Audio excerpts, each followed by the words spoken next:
Shabbat, Shabbat, come home and rest. Shabbat, Shabbat, Yahweh's best. Lay down the weak, let your soul be free. Shabbat, Shabbat, come back to me. 6 days we work, then we bask. We leave the noise to hear Yah's voice. We listen, we learn, we struggle to know. We walk with Yah through the Mikri.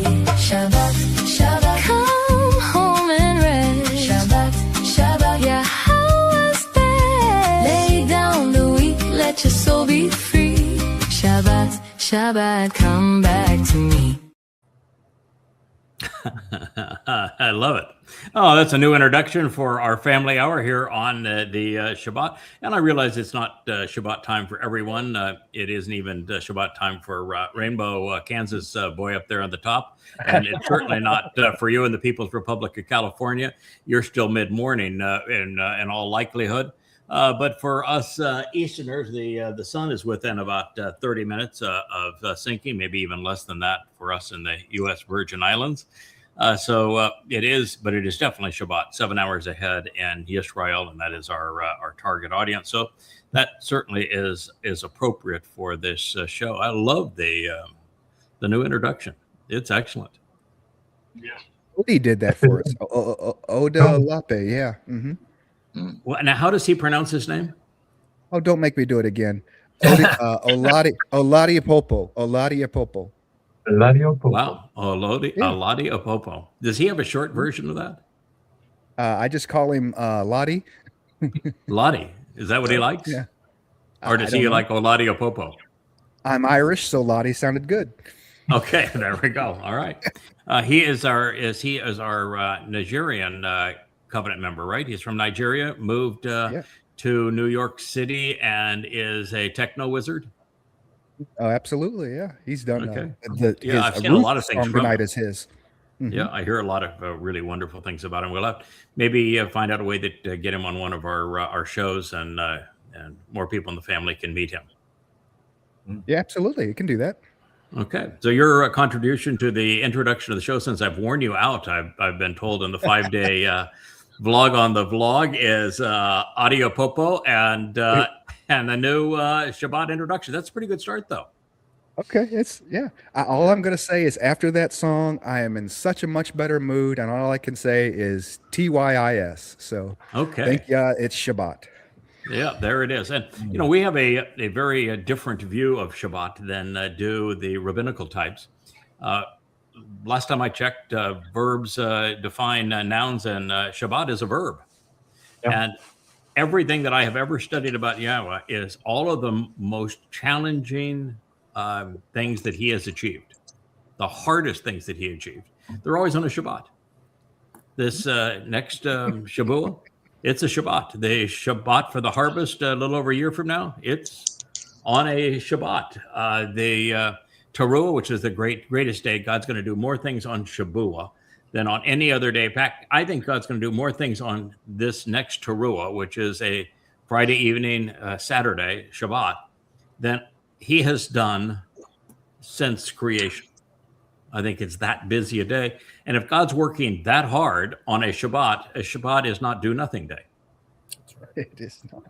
No, and he's leading us all back into the garden. It's also on a Shabbat, and it's a 1,000-year celebration of the Shabbat, where we get to prove that we can work with Yahweh and get things accomplished. So I'm going to view Shabbat as an active day. And there's my friend Captain Kirk, and I know you don't have a lot to say. Typically, what I get is a thumbs up at this point of the show, but I did make a major accomplishment with Captain Kirk there. We got Captain Kirk to participate in the chat and messaging pages on Yada Yah, and for Kirk, who is an analog guy, to bring him into Yada Yah world. Welcome home, pal. I think that was a major achievement. You're going to do you? Yeah, you're going to love that place. You're going to really love it. I've gone to the point where I was a texter and an emailer and loved email and texting. I have very seldom text and I very seldom email now. I'm almost all communicating at yadayah.com because everybody that I want to talk to is there. and we can all, yeah. I mean, so it's just marvelous from my point of view. And I understand you have a story you're going to tell us, Mike. I didn't know you were a storyteller. I know you were a drummer, but a storyteller, fact checker, storyteller, drummer, Renaissance man. I just have a couple of short stories from this week. So last weekend I was cleaning out my home office, and I found a 3-ring binder, and so it had like the original, well, probably the original or light chapter, you know, the one that really got me into this. And then I found a printout of email conversation thread, you know, that we had back and forth. So I had asked you about the 3 doors, and then I made a the 3 doors. That goes back to the ark when we're doing the original translation of that portion with like Genesis 6 or 7, something in that range. Yeah, early on. Wow. Okay. Yeah. This is 2000. Okay, so I forgot to tell you that the email was from 2008. Yeah. So actually, the 3 doors came about in my first translation of Hosea. So that's the first chapter I ever wrote for Yada Yada. As I wrote trying to correct my pals, Ken Powers' work on a book, and I couldn't correct it. I had to rewrite it, and so I ended up translating. My first book ever was Hosea, and very quickly in Hosea I learned that, boy, that whole religious concepts of all souls go to heaven or hell was just absolutely wrong, and it had to be wrong, and that most souls simply dissipate upon their mortal demise. And so I think we were the first ever to deduce that Yah's testimony says that there are 3 fates for human souls, not 2. And the one that's the most common is the one that no one seems to want to talk about. So that goes back to an original treasure, my friend. That could be, you know, like put in the museum section of Yada Yada, in the archives in the museum section of Yada Yada, pal. Yeah. Well, I first to explain that, I think ever. To this day, there's not anyone touting that. No, no one has even picked up on it, and it's the reason you're here. So that was one of the big reasons I stayed away from almost every religion. Yeah. Everybody who is a thinking agnostic recognizes that a God who would say, "You must obey me and love me, or I will torture your soul forever in hell," isn't worth knowing, isn't worth loving, isn't worth obeying. That's a tyrant. And so if that was God's approach, heaven or hell, then he wouldn't be worth knowing. And so here I am now. I've jettisoned, walked away from Christianity and from politics. I'm translating this Hosea for a really good pal of mine, Ken Powers, and I get into it, and one of the first things I notice is, wow, that is amazing. What he's telling us here is that rather than 2 destinations for human souls, there's 3 outcomes. And the big outcome is the soul is simply dissipated. So the souls of people who were misled, who didn't mislead others, but never came to know who Yahweh was or what he's offering, they simply dissipate. It's not a penalty. It's fair. They don't know him. He doesn't know them. And that only those who actively mislead end up with an eternal existence in Sheol. And the religious view of Sheol isn't even right. There are no fires. It's a dark, lightless place. No fires. It's just eternal carceration of a soul. No tortures. And that Shamayim heaven was limited to unreligious people. And I thought that was so foundational to everything we'd come to know about God. It's one of the very first profound discoveries. And it rings as accurate today as it did when we first discovered it. So if you could keep that, I would like, to put that in the Yada Yada Hall of Fame and the museum wing for foundational archive. Because I think about that all the time. We've part of learning is that you realize that you've said things that could be said a different way or more clearly, or you grow past an understanding into something new. But I realized that, it's probably 90% of the insights that we've had are consistent all the way through for 25 years, and that's one of them. And there's others that have made, we've nuanced them and added to them and refined them over time. But yeah, save that sucker. That's a good one. Thank you for bringing that up. That's a good story. Okay, I'll try to make a PDF. I'll scan it and make a PDF.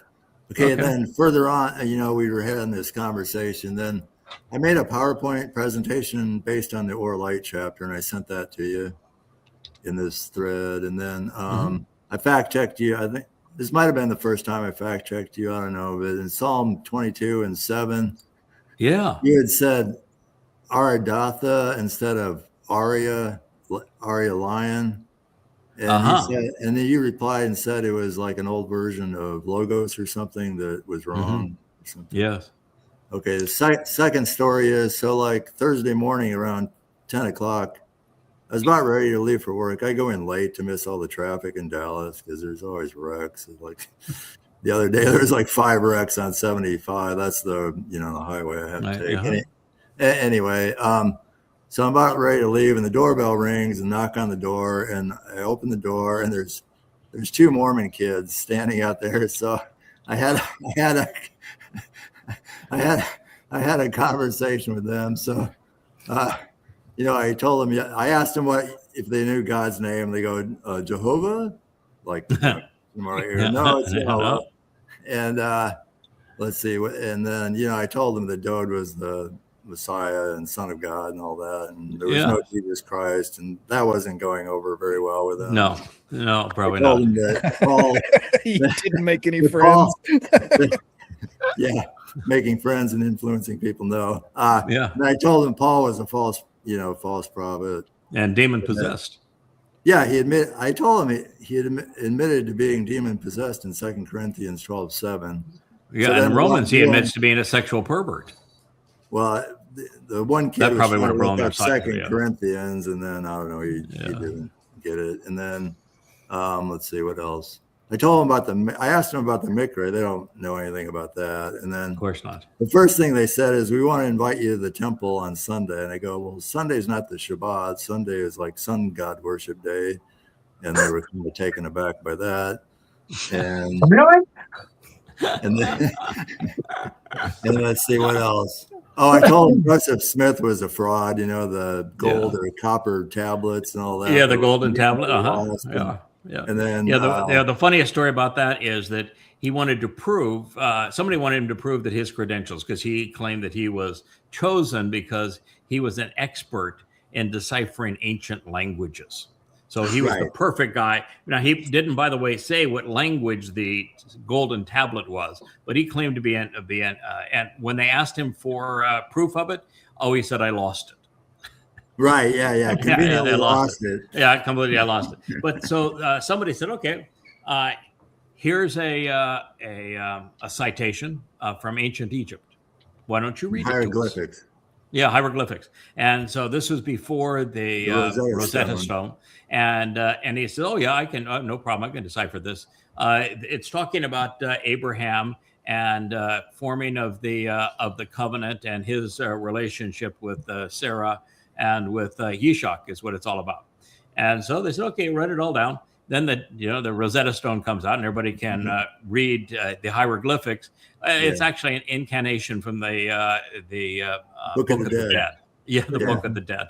And so, of course, when that was shown to Mormons that he was a complete and utter fraud, it didn't change. It just like what you said, your religion is a complete fraud. Doesn't faze them because their faith is impervious to facts. Right. Yeah, it didn't faze them at all.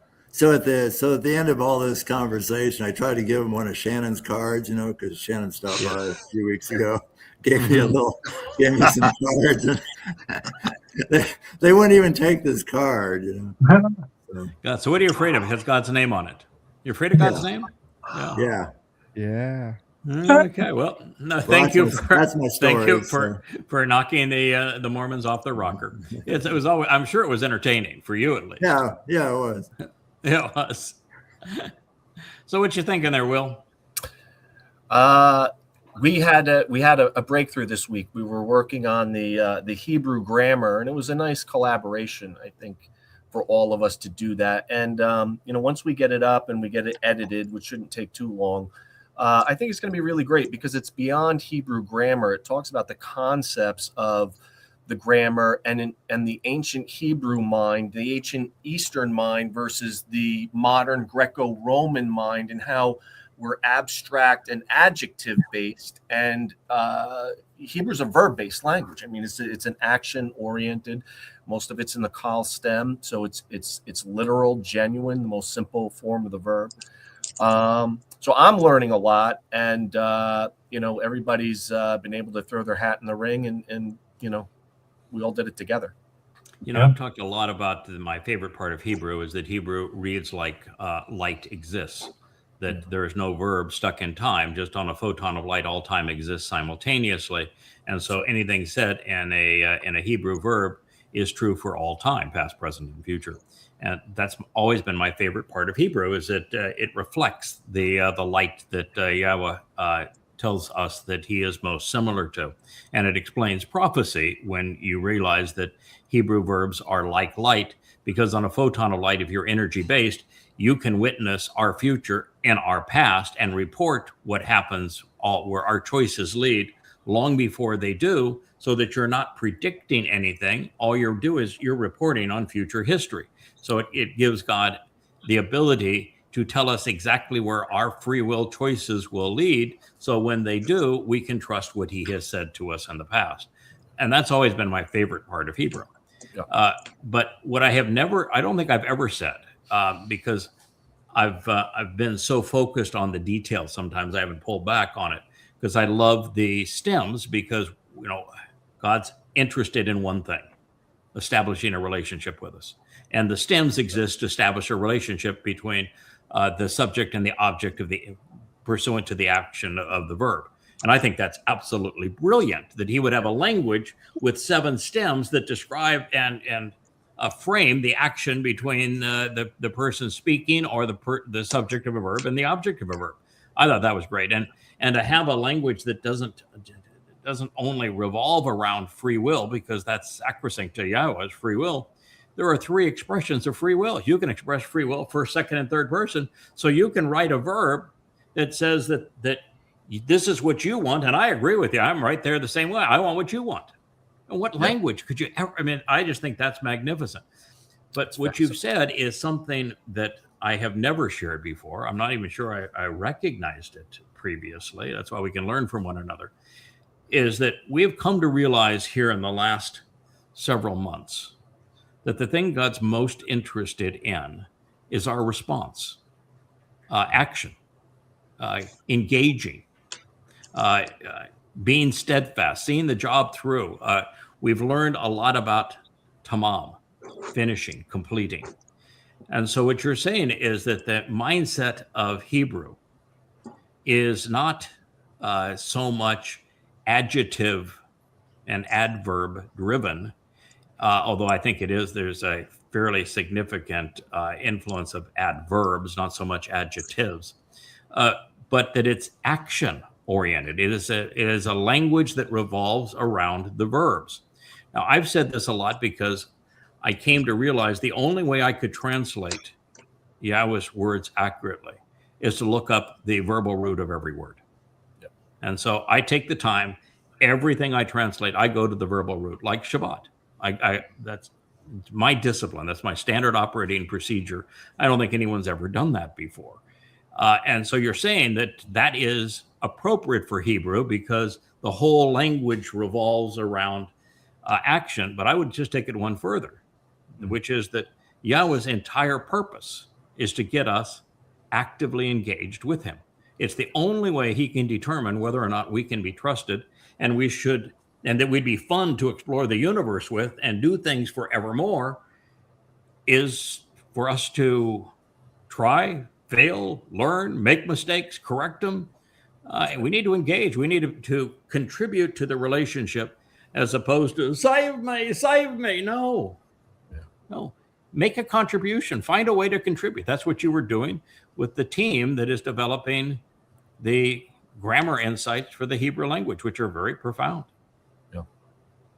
So that's been great. That's great. Yeah, it's great experience. Stuff. Great stuff. Yeah, I didn't know what we were going to end up with at the end. If we were going to end up with 4 distinct presentations of grammar, 4 or 5. I know, Mike, you have yours. JB had one.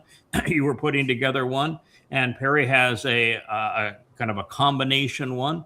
And so I didn't know if we're going to end up with 4 independent grammar presentation, and Kirk did one. So that'd be 5 independent grammar presentations, or if we're going to try to fold and meld them into one presentation, with the hope that that presentation did what you said. If, like, I would, before I ever talked about grammar, I would talk about the attitude of the language, you know, how it verbs are never stuck in time, and how they you have essentially 2 ways to conjugate these verbs, ongoing action or action that's finite in its time, and how the infinitive and the imperfect are parallel in this regard, but one creating a verbal noun, which is really action-oriented, perfect example, and the participle, which does the same thing as the perfect, but turns your verb into a noun. Yep. Yeah. Did you see Perry's consolidation with AI? I thought that was pretty good. Yeah. So if and I have not, because between doing the 2 programs every day, and I think on Monday, I think it was, but we did 3. But that's taken a lot of time, and I've spent more time with Joe working on the website than ever before. I'm not a technologist, but I've got an eye for what we're trying to achieve and a mindset. And so Joe and I will go through details that you would never ever think that you would even think anybody would even bother to talk about. But I've got a pretty keen idea as what we're trying to achieve and the look we want to have. And so we spend a lot of time, hours and hours and hours on the back end of that. And then the other thing is that I've now realized that I have 4 versions of Coming Home 4, and they vary in length from 350 pages to 700 pages. And there's 4 versions of Coming Home 4, combined 2,000 pages, because I wrote it based upon something we were experiencing that I could share as part of these programs. And then we learned something new, and then I'd have to go into that so I could translate it and think about it and prepare for sharing it on these kind of programs. And over these past 3 to 4 months, we've done that now 4 different times. The Luminary program that we'll get into later this evening, it happens to be an example of that. After we did the last word picture, which then turned into a 700-page book on the last word picture, it took me right back to, I got to tell the story of the 2 luminaries and walk them all the way through the process. And so that becomes the book that is going to be Coming Home 6. And I'll have a Coming Home 5 and a Coming Home 3. And I'm trying to work on those 3 books simultaneously and map them out and not have any duplication and have it all work effectively. So it's the first time I've written 3 books at the same time. So Perry has sent it to me. I have not read it. I scanned the first version. The first version wasn't spectacular, but he has explained to me how it matured, and everything he's told me about it sounds great. And that's the goal, is to try to merge all of this to share insights on Hebrew grammar that are so essential to an accurate rendering of the testimony in the Torah, prophets, and Psalms. It's a great tool. Dr. Jeff, you had some insights, and I cut you off as we were leading up to the show because I said, "Hey, man, we're delivering this for the family. You got to share what your overviews and thoughts were with everybody, so they can all listen." What were your impressions? To pick up the baton from you, Yada, basically want to first send a shout out and a kudos to Joe Page, because the website is beyond stupendous and magnificent. Yes. And it fits right in with what we're going to speak about tonight with Yoel, and which is in parallel with Yirmiyah 31. I'd also like to make a point that it was wonderful and inspirational to watch Matt on the vlog with you and Kevin. And I want to just let him know that we grow and glow together, so we can all show, and that it is very inspirational for all of us. He has a great story. He's a great human being. He's really a fine man, and he has grown so much over these last 2 years. We're so appreciative for him and of him. Absolutely. The third thing I like to mention, which actually is just continuing to blow my mind away, is that 2,700 years ago, our prophet Yoel told us to know Yahweh and his enduring testimony. You've got to know and listen to Yada. He did. He didn't just, wasn't an inference. It wasn't a nuance. It was black and white, in your face. This is how it is. No equivocation. That's correct. And to think about Talk about the confidence for God. 2,700 years ago, he's talking about somebody that is essential to his people's return to him 2,700 years in advance. And he's confident enough that he's going to, as Kevin said, okay, yeah, I'm not worn out for doing the vlog on the vlog. And again, Kevin said, yeah, but that's only because you've got the 7 spirits of yeah, if I had 7 spirits, I wouldn't be worn out either. Yeah, he contributes a lot to it. There's no question. But he still had to know that the guy, he had to know the guy he was going to deploy. He would have had to have done something with him previously. He would know that he came through previously and that he's tenacious enough. And he's going to approach it the same way, systematically. He's going to devote the time and the effort, and it's going to happen. I mean, it's such confidence, I think, from Yahweh. And exactly. I don't see it, what he sees and us. I don't see it, but I'm glad he does. Here we are on the cusp. We're 13 days away from Shabbat.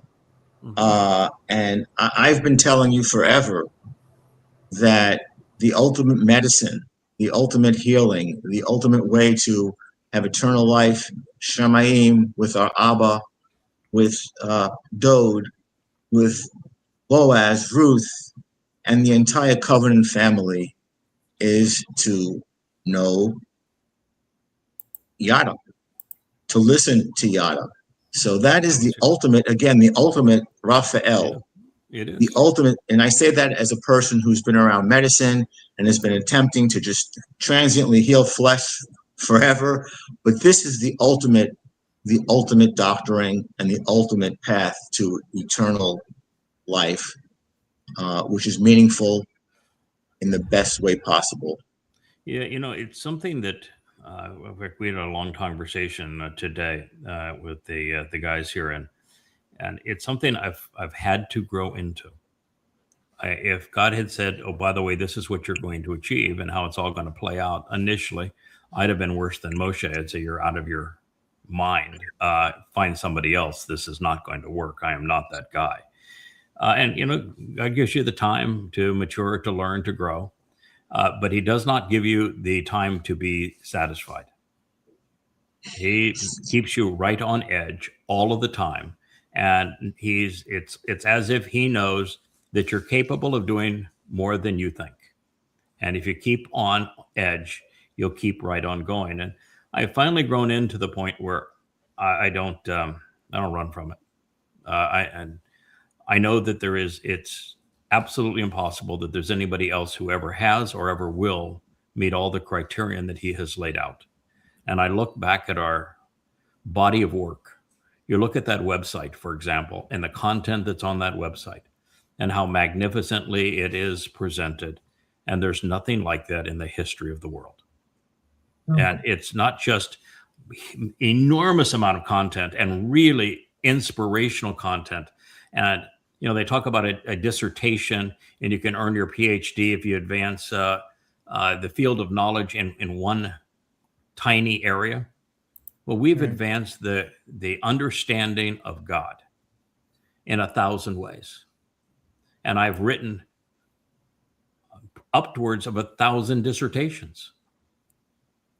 And so there's just nothing like this in the history of the world. You go through the repudiation of Islam, the repudiation of Christianity, the repudiation of Judaism, the proof of Yahweh's name, the understanding that Dod is the Messiah and the Son of God who actually fulfilled Pesach, Matzah, and Makudim, and that Jesus is a complete fraud, and then to prove that Allah is not God and Muhammad wasn't a prophet, and that the rabbis have been lying to Israel for thousands of years, and then to provide some 10,000 insights that are unheralded pursuant to the Torah, prophets, and Psalms, to invent a new way to translate from the Dead Sea Scrolls, to shake every term out of its Masoretic diacritical cocoon, and then to go to the actionable root of every word to translate them and then explain them and then make the connection so you go from knowing to understanding. There is nothing in the history of the world that is like that. And so after a while, you put on those sandals in the morning and you realize that's the deal. You're it, pal. And lots riding on you. So pace yourself and stay devoted and never give up. Just conclude by saying I think you deserve the title, my opinion, of being chazak to the ace power. Yeah. We've talked about that also today because I've got now two grown men that spend 5 days a week, long days here in my home, and I'm not the easiest person to get along with. I am very aggressive. I know exactly what my responsibility is. I won't venture from it. Won't veer to the left or to the right. And I'm obsessed with what we are trying to achieve. And that's no bull. But that's no bull. That is no bull. God picked a personality that was right for this occasion. Would it be right for every occasion? No.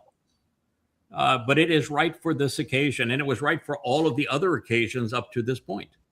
And it'll be right for the occasion we have going forward. And it doesn't mean that you need a bunch of people that are bullish like that, but you certainly need one. And so I've just become comfortable. This is God's pleased with what we're doing. He's all in with it. He's thrilled. Listen, you mentioned three things. One is the power of that last show that we did as the sun was setting in the Caribbean on Yoel and his introduction of why Yada was important from God's perspective. Yes. My view is that is as powerful a message as we will ever deliver. That is as good as we can possibly do. And I watched that whole show afterwards, and I'm still a goosebump after what we had to reveal. And we didn't put in any opinion. That was, this is what God said, and we explained it. So I think that was important. I think your comment on Matt with cats is not only correct and that he's inspirational, but I think everybody that's part of this family is inspirational. I think everybody has gone through a rough patch. I think everybody has an interesting story to tell how they got here and what this has done for them. And so my thinking is that if we can get more members of this covenant family, and I know it's a rough time because we do it at 11 o'clock Eastern time, and some people work. And I don't know if they can take an early lunch break, or if we can postpone the show to 12 to make it overlap with that, or if it's in the West Coast, of course, it's 8 o'clock in the morning, and that's not so bad. It's before most people go to work. But I think we should have everybody do a guest stint on that show, and that the first third of the show should be me interviewing that individual and pulling out interesting aspects of their life before we even get them to contribute to the news or the Torah discussion. What are your thoughts, Kevin? You're with me all the way on that show. What do you think? Oh, absolutely. I would love to have more of the personal involvement with the family, folks coming forward, telling their stories the way they're comfortable. I think that first of all, we all grow from learning their stories, but it also, we realize that how similar we all are, We are, and so yeah.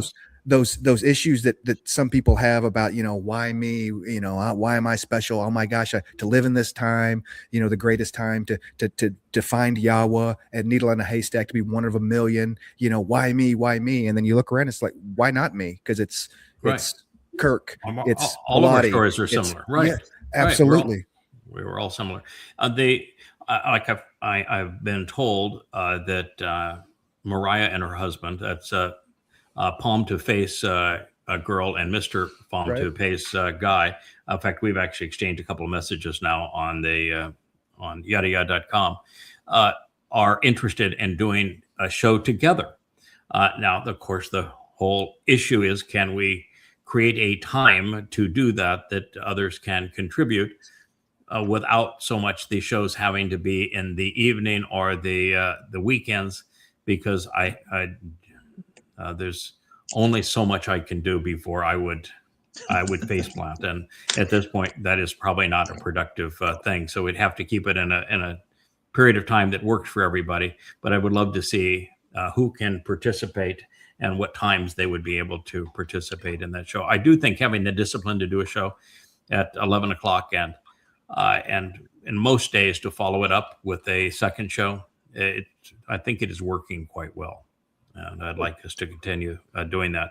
The third thing that you brought up, and I happen to like this idea of us going around the lower left quadrant here has all had stories that are perfect for this particular program, and that all lead to an interesting teaching opportunity. So I think we all ought to do this more often. But the first thing you talked about is the website. I'm out of adjectives to describe it. I think that the website is stunningly beautiful. And when you look at websites, to find a website that is just beautiful is so rare. And the ones that are visually attractive usually have no content. Their purpose was to be visually attractive. We're content rich, and yet that site is gorgeous. Like when we put up that search engine, and it had normal search paraphernalia search with, a button that says search, a button that tells you how you can sort the words. It writes, write your question in here, and I just said no. I love the search. I think the results of that search engine, particularly the way that it presents these vlogs, where it will take you to a sentence or two before your word comes up in the vlog, while putting a transcript of the vlog off to the right and a thumbnail of the vlog off to the left, is just stunningly brilliant. And to be able to search 1,500 hours of these vlogs requires a transcript for all of them, and it has to be a transcript that is actually spelled correctly, and closed captioning is not even remotely close. So you have to have a system for doing that, then a database table that has all of this, and then the ability to search it and dynamically generate it. And at the same time, it's generating every time your word or phrase is in a book. And it shows you the cover of the book. It shows you the paragraph that it's in off to the right. And if you click on that link, it will take you to the flip books, which, by the way, are now proprietary. Joe wrote proprietary code for our flip books because they're so much more efficient and so much more we can do with them than a standard version. And it takes you to the page in the flip book where that word is, and then it highlights it. So you don't even have to search for it. It's right there for you. I mean, it's just so brilliant. And to have somebody that can think all those things through and then has an aesthetic mind to deliver them in a manner that's beautiful. Because you do a search on that site, the results are gorgeous. Rather than cluttered, it's absolutely beautiful. And it's so thoughtful. All the details that he went through on that presentation, it's the best search engine ever. And then we did it. If you look, it's in the same gold. We limited the pages to just 2 colors, so they weren't striped and broken up and cluttered. We took that search bar, made it exactly the length with the 2 icons on both sides of the widest words we have in our header bar. We use the exact same font. We use the exact same color. We created icons as opposed to words that were distracting to the eye that was there. We centered search. We put it in the same font. I mean, just all sorts of just little things that make such a tremendous difference.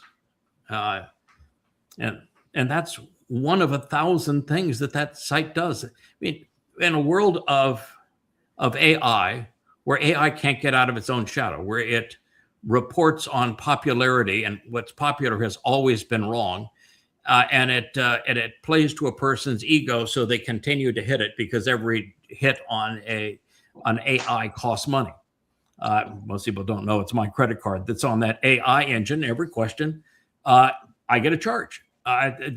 We did it because I thought it was worth doing. And, what am I going to do? I'm not going to need any money going forward. So I'm happy to have it be that way. But to have a search engine that we can now limit to covenant members, because people that are outside the covenant, they were asking questions that were just ridiculous. It's like they were using AI to fill in the voids of their life. They wanted to tell their life story, like they were talking and get the AI to sympathize and respond to them. Or they're trying to ask the same question 50 different ways to trip the AI up so it would give them the answer they wanted.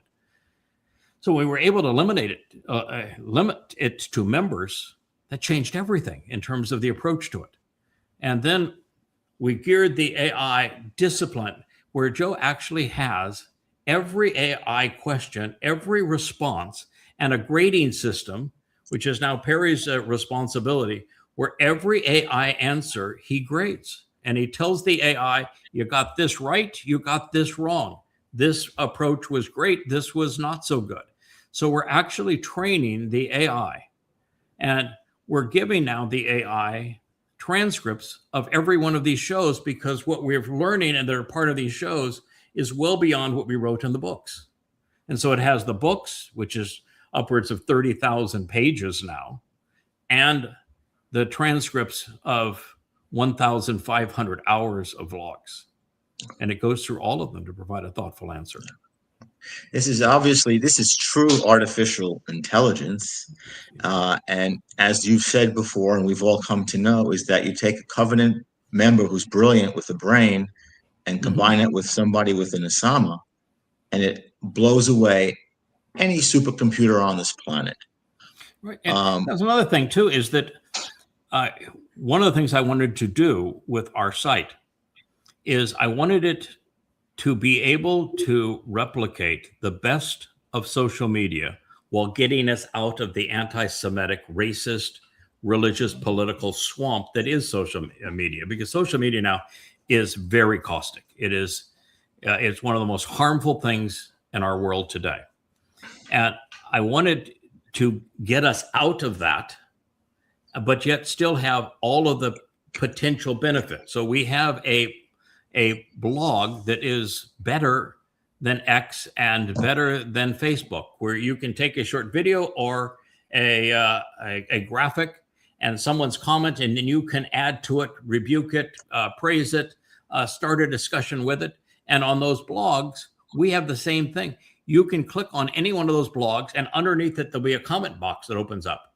And you can criticize or support my assessment of it. You can add your own assessment of it. And you can talk about what somebody else did. So it's everything that Facebook was in that regard, except it keeps it all in house without all of the naysayers and numbskulls chiming in, or no thought police.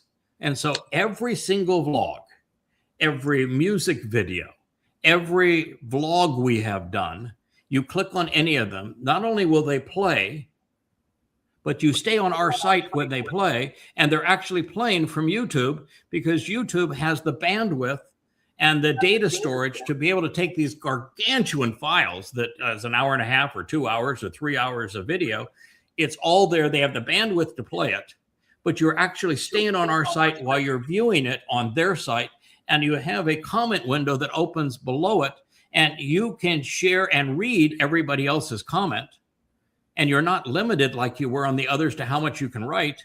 And if you're typing in Word, for example, and you have characters like our Paleo Hebrew, it will retain the formatting. I can copy and paste from any book with most elaborate formatting, including the Paleo Hebrew font, and it will present it in the paragraphs, the justification, the bold, the italics, everything it retains. It is so, you can't do that on Facebook or YouTube. They are on X and on YouTube. You get about 10 words, and they'll cut you off. And there's no formatting of any kind on Facebook. And here too, on any one of those posts, you can post another image. And then everything that you bring up, that you talk about of a vlog or a blog, the news being the blogs, and the vlogs are programs, it also goes to the chat page where you can see vlog, blog, or comment, and they're all listed right there. And every comment, every like, every view is all right there. And you can then on that page add your own insights and comments to it. So you have a genuine community that can communicate ideas and with each other. Minus the censoring function of even YouTube. Correct. So, and then we have direct messaging between us. We have group messaging between us, and we have topic conversation messaging between us. So we have topic conversations, and there's like 10 important topics, and personal communication and group communication. So when I asked Joe for this, he says, so what you want me to do in my spare time here is you want me to reinvent Facebook and X and get maybe, an instant messaging site. And you just want me to reinvent what are hundreds of billions of dollars worth of websites. I said, yeah, that's what I'm asking. Yeah, because if we don't have that, we don't have a home for Yahweh's name. It's not a home where you can't communicate with one another. You can't bring the news in and comment on it, where you can't comment on the blogs, where you can't view everything that's on the site and still stay on the site and communicate with one another. Then you still are having to use other messaging apps, and you're going in and out of the site. No, I want everybody to be together. And he says, all right, we've asked for the impossible here, but I'll figure it out a way. Yeah. I'm just going to leave you with this, Craig. I'm going to leave you with this also. What you're saying, it's stunning. It is stunning. And in terms of family, something that you've emphasized to us, and to me personally for a long time, as real family, when we have our joys and we share, they are augmented. They are. When we have our sorrows and our foul ups and our, mess ups, they are mitigated, halved, and attenuated. This is true. That's what we can do on this site.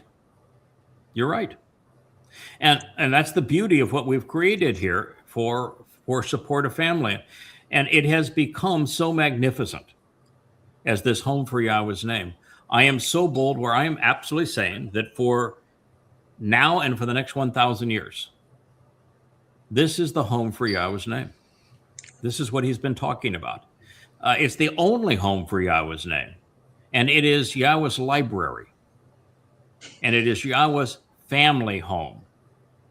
And we're going to be using this tool for the next 1,000 years as we work not only together collectively as covenant family, but we work with both Goyim and Yisraelite mortals who are part of that final remnant in the garden. This is our home, and it's absolutely gorgeous and so powerful. And now to think what God had to do to make that possible. Joe Page, when I first met him as a young man, was unique in programmers. He recognized that you did not have to build a website with static pages, where every page is individual. You provide links to static pages. He says, no, I've got a much better idea. I'm going to have tables of data, and I'm going to write code that's going to respond to every click and dynamically create the resulting page on the fly. And I can tailor that experience to each individual user in real time. And I said, you're hired. I don't know what you're getting paid, but I'll pay you more. And he was my first employee. I didn't even have any funding at that point. All I had was a business plan. I said, this is my business plan. You're going to be my first employee. Let's go. And he quit his job right then, and we started working together. And that goes back well over 30 years. Now, who would have thought? And then, he we both moved from California to Virginia. And when I left Value America, the company we built, which was vastly superior to Amazon even today, we worked on this yada yada together. And Joe was a brilliant contributor to Yada Yada Radio and to Shattering Myths and to the books I was writing, because he had such a brilliant analytical mind and was so disgusted by religion. He was brought up, he's Jewish by ethnicity, and he was brought up to be a Roman Catholic, and he just read the priest, the riot act. I mean, he did far more to the priest than you did to those Muslim or Mormon boys.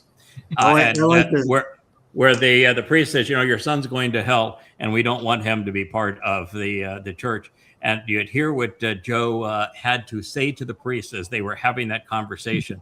They just put their tail between their legs and walked out.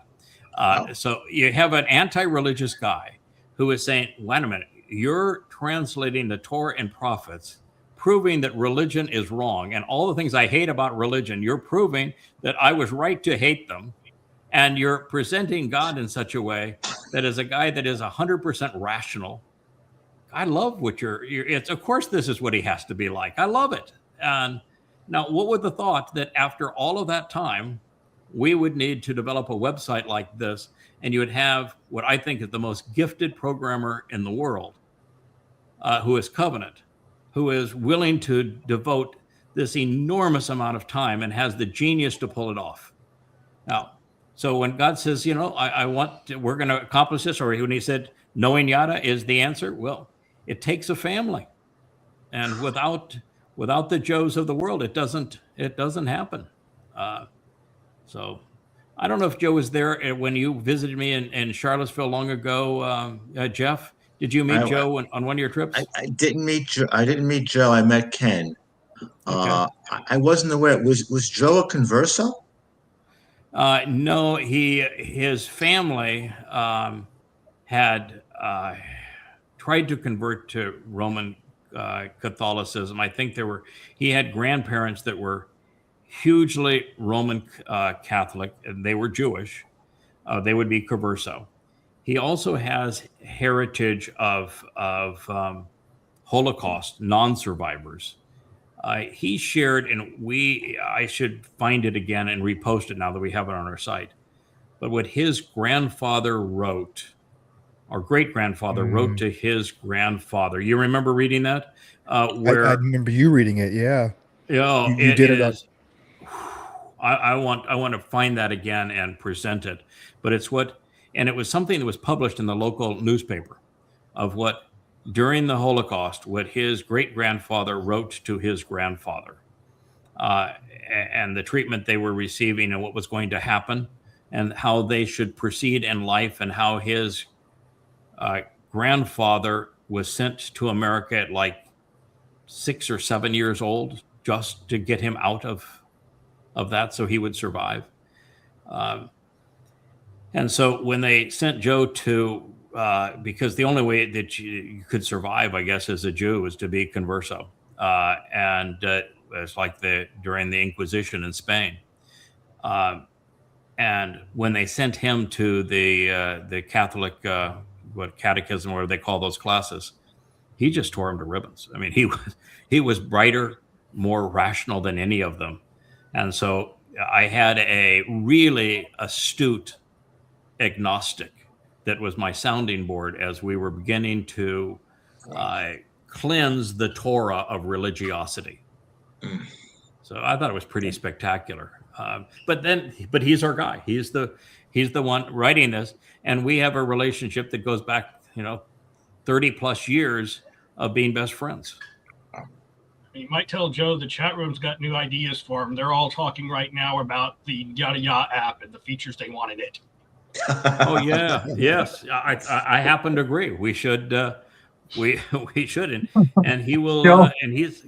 I'm sure he'll figure out a way to do it. And he's well aware. Leah, very early on, before this iteration of the site ever came about, says we're gonna have an app, and I'm like, we're okay, gonna have an app. but so Joe is well aware that about an app. Yes, there's so much more to say, and what's really important is that Joe is the kind of programmer that I've tried to be as a teacher, which is if you're a really good teacher, you can write yourself out of the curriculum. You can get the team and the people that you have taught to be great teachers. And Joe has decided that he was going to compose the Yada Yada site, not as a site where he writes great code and we are reliant on him for doing everything. The brilliance of the site is the admin tool that sits behind it. And everything on that site, we have total control over as admins. We can change everything on that site based upon the admin tool that he has written. And it is the most brilliant part of the whole site. And then Joe, recognizing that we're coming up upon Shabbat, and he's hoping, like I am, that it's in June of next year. I mean, I'd kind of like the best of both worlds. I'd say I could use a good long weekend break for this May, and then I'll come back 5 days a week and work it during that next 3.5 years. I'm more than willing to do that. But just like maybe to spend Shabbats up there in Shamayim, and we'll give it our best down here, and come back in a little leaner, younger. Physical body wouldn't be so bad either. And I'll share one, give one to my pal Kirk there too. And I know my pal Rich wants one. So, but we're not complaining, as shared with Kirk. That's there is one thing worse than getting older. So we're gonna stick it through. But I would love to have that. I think that would be spectacular. And I know Yahweh is negotiable on this. Yeah, we definitely have Yahweh's ear. I mean, he has ours a billion times over. But yet he has chosen to work through us, and so he is very interested in what we have to say. And what I have found with Yahweh is if you do something that he wants done, he's all in, man. He is super supportive. So the key thing is to find out what he wants done and to do it. And if, we can have our Shabbat there in Shamayim, and we come back and we work here and make a contribution, we keep the site up and keep the books being added to the books and adding to the vlogs, that seems like a win-win to me. Wow. That's the way you think. Yeah. So we're working on that. But what I wanted to lead to is that Joe, recognizing all this, has trained an AI behind the site who he has co-authored a lot of the code with, and he's trained to write the code to self-heal. There is a page on that site that's got all of these tabulations, and it says every time the site had a hiccup and it had some kind of a problem, and so it has the whole list of them, and it has them divided into various categories, and then it has the ones where the AI can say, I won that one. I fixed it. Right. And this is how I fixed it. And then it has ones where Joe won that one. He had to fix it, and he had to teach me what I did wrong. And so they have a scorecard. Amazing. And what he is doing is he has trained the AI to fix the site. Like the site, I don't know if you know, but about 4 or 5 days ago, the site went down for about 6-8 hours. And thank God it went down, because it was really getting to be slow. And we tried to figure out why it was slow, and then why it went down. And it went down because the host thought we had a denial of service attack. And what happened is we were using Google as the search. The browsers like Google are basically major search engines. So for the search, rather than writing a whole search code from scratch, he adapted Google's for it. and the Google search got caught up on the charts where we had Paleo Hebrew, and they kept spinning in those charts and kept on trying to resolve those charts and never could resolve those charts. And so the constant return for the search to try to resolve those charts slowed the site down and told the host that we're having denial of service attack, slowed it down and didn't shut it down. And so when it shut down, then Joe had to be all hands on deck to say, what caused the problem? I have no idea other than, I was saying, Joe, it's over here. But he figured out what the problem was, where that page was, that it was having problem in the search. And then he realized, I can't use even the most sophisticated search capability. I'm going to have to write one from scratch. And within, he was up to 5 o'clock in the morning, worked all the way through the night to rewrite a new search capability. And what you're seeing now is the one that was the result of this. Yeah, I know it is. And that's why I run out of adjectives to describe how magnificent and how beautiful that is. You can have all of my pay. He can have all your paint. And we're going to get you up to speed in the digital world. Leo wants you to take your artistic talents and do John Voight, who that the Asher intro. Yes. John wrote that. He's the one that's written both of the two Wookiee introductions and the two Kara outtakes. He's done those, and he is a graphic artist. And he taught himself. He never did an animation ever. Never did anything online as a graphic artist. But he had artistic skills and a sense of balance and aesthetics. And he taught himself, there's 10,000 videos on how to use these tools. And even within Canva, which is the one we use the most, there are marvelous tutorial schools with tools within Canva. And so, he taught himself to do this. And I know that you are an analog guy and are great with your hands and can draw and paint. And I know that you're actually creating and I think it's with John Voight, aren't you? You're creating a cartoon series? Yeah. Which I can't wait to see how that comes out. And maybe that's it. You'll continue to draw and create a series that he can animate, and it'll be something. I had the opportunity to see what John did with Leia's. She has 2 songs and we're gonna by the way, we're gonna play a song or 2 of Leia here just in a moment. But she has 2 songs on Trump being Rahab, being Satan. One is called Mr. Babylon. And that song's been done for a long time. It's done in reggae fashion. And it was John that created the graphic animation for it.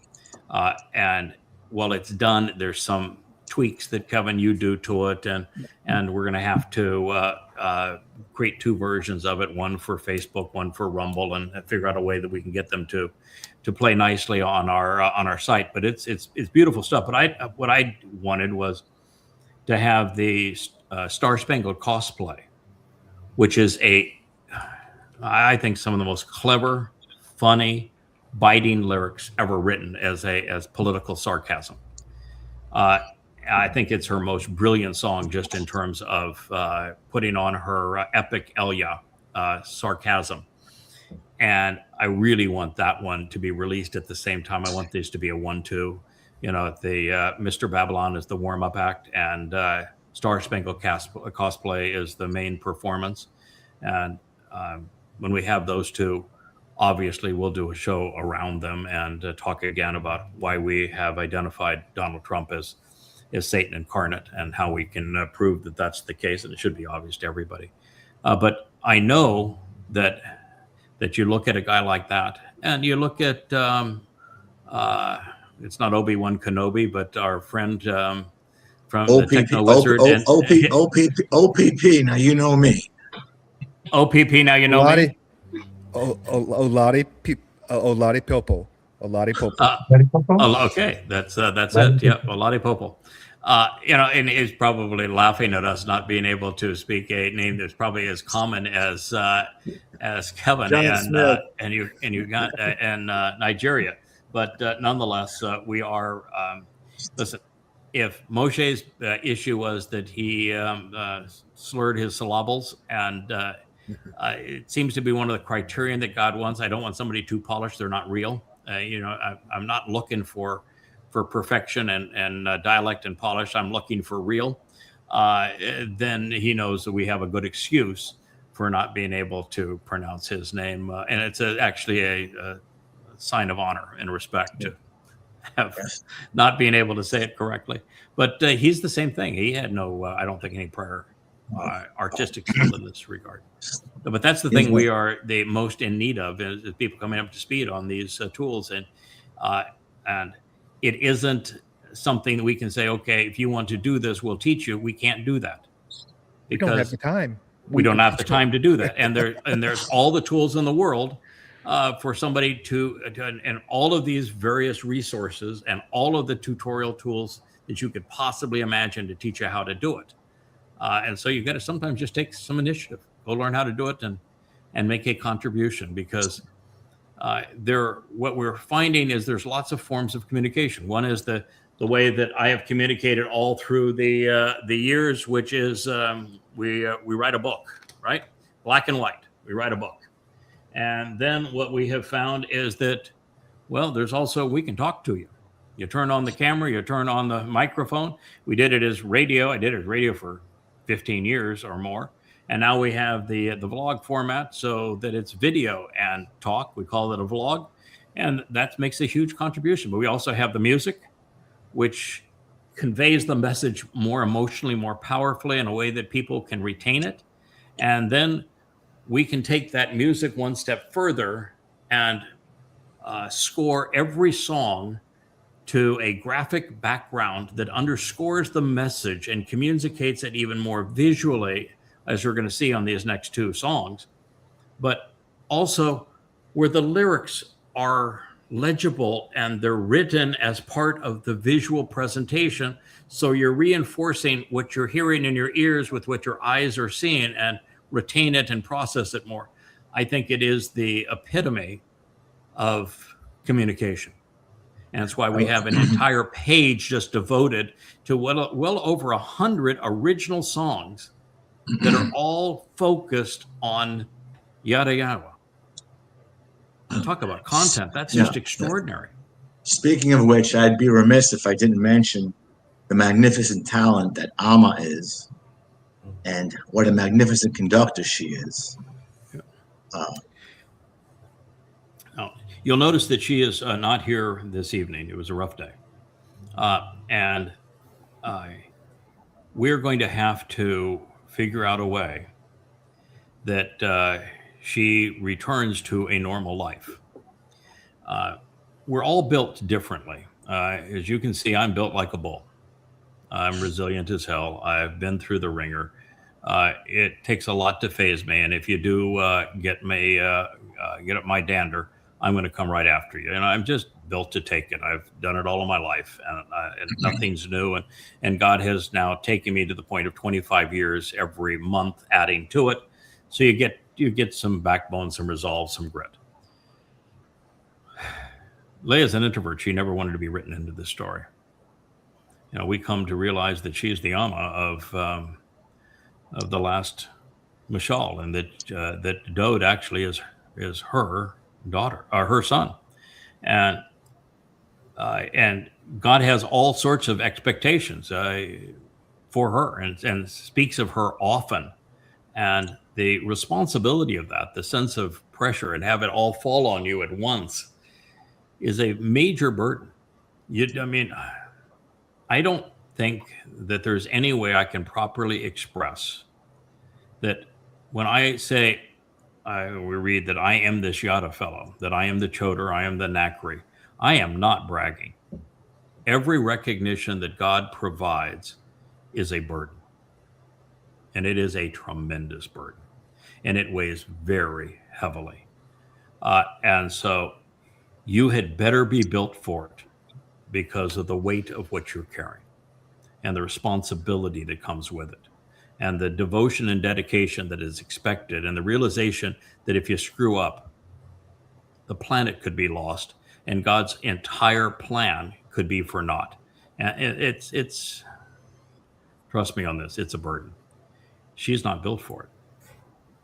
That's just too much. I mean, I've dragged her through time, and all of the time, she was mostly in the background where she's comfortable. Now, she was not in the background in Ruth. She comes right to the foreground in Ruth, and it's Boaz that's actually in the background in Ruth. That's her coming out. But as Noach's wife, she was in the background. As Chinook's wife, she's in the background. She's an unnamed player that had to perform an amazing role. When she's supporting of Dode, she's given titles but no name. She is still in the background. You wouldn't even know it if I hadn't written the 31st Mashal about her. That's the reason why it mentions husband 3 times and not the name of the other guy, is that I was writing it of my wife speaking to our son. And the burden of that has been tough. And coming out of the abuse that she took for people who called themselves covenant and friends that were repulsive towards her. I mean, the vitriol and the hatred. And it goes up and down that entire mother goddess cult. Every one of them was guilty. And it was disgusting what they did. And then she had to endure the Larry Hendricks and that the lie of the conspiracy cult and their abuse. And she had an abusive husband before that. It's been a long road. And then to have this burden, it's more than she can bear. And she is trying to resolve it by working around the clock, and she's getting no sleep, and it's eating her up alive. And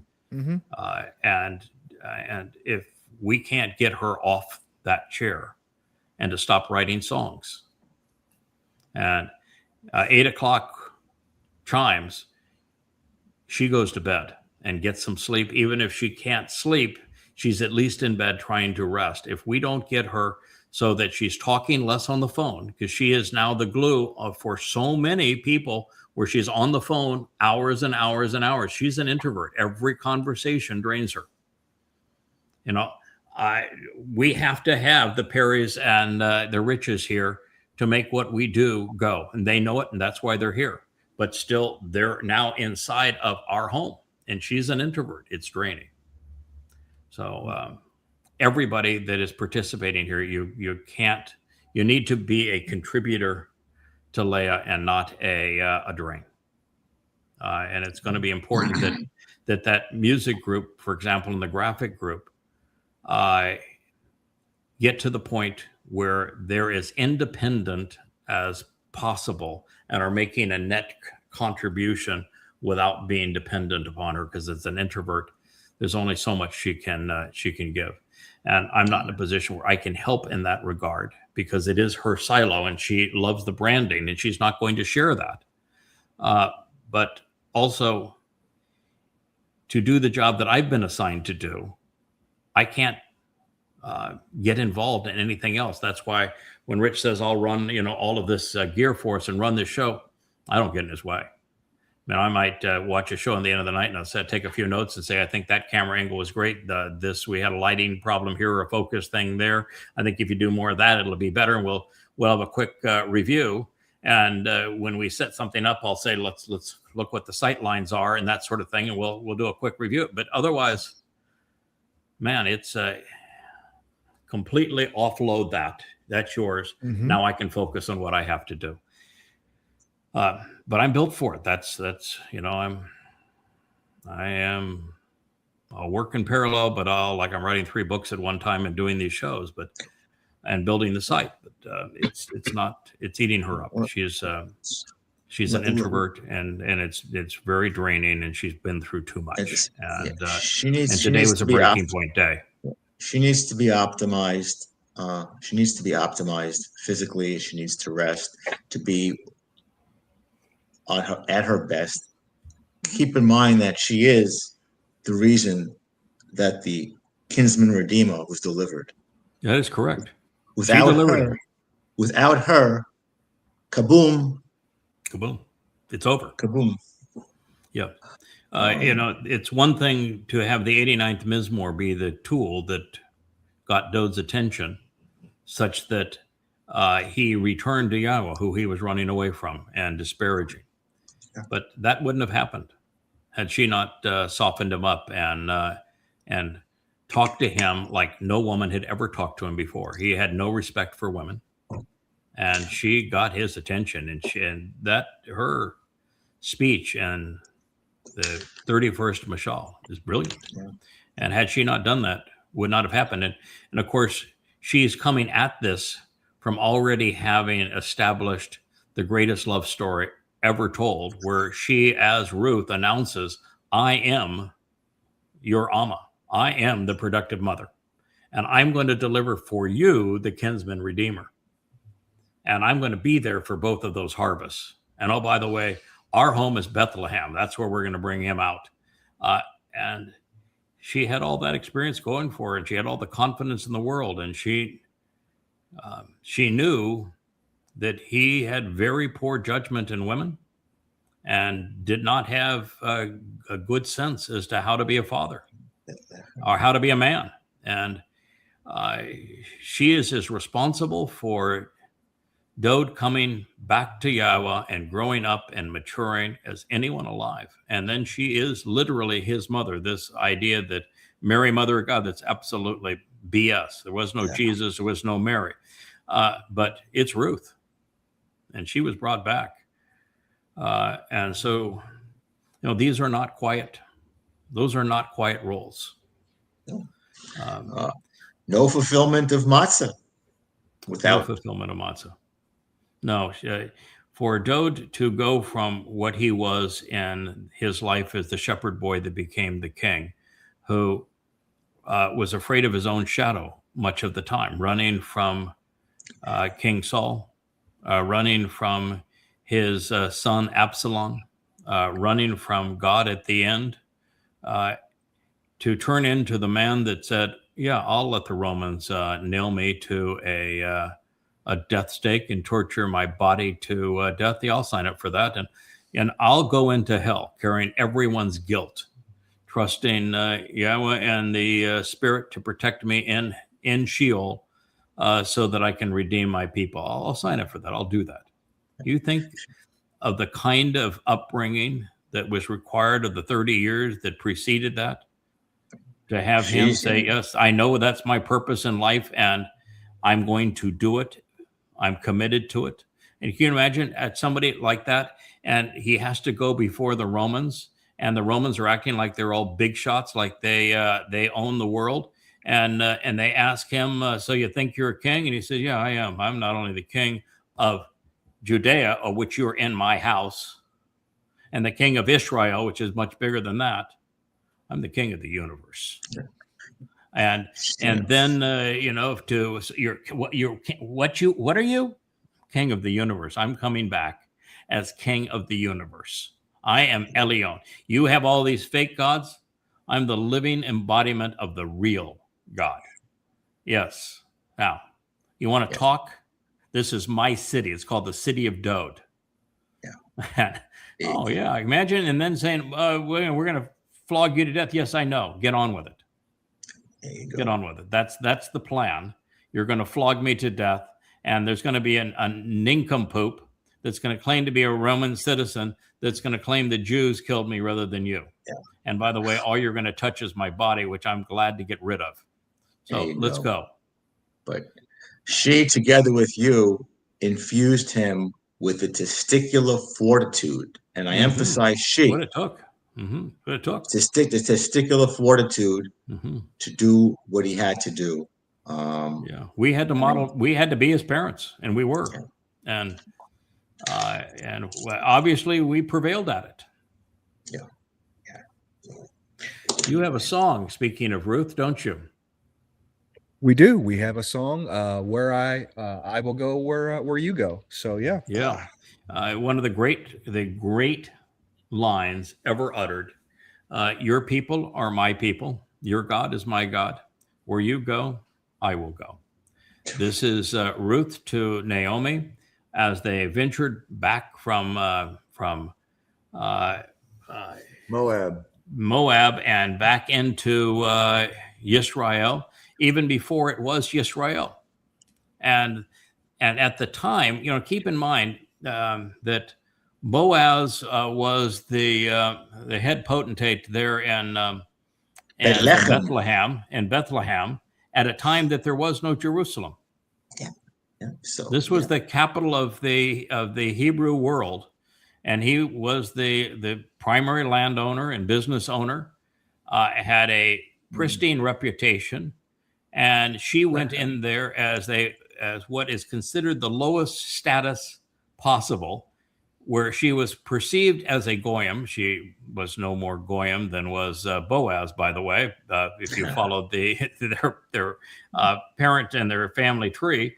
But that's how she would have been perceived, and she was a widow. Her husband had died, and she was childless.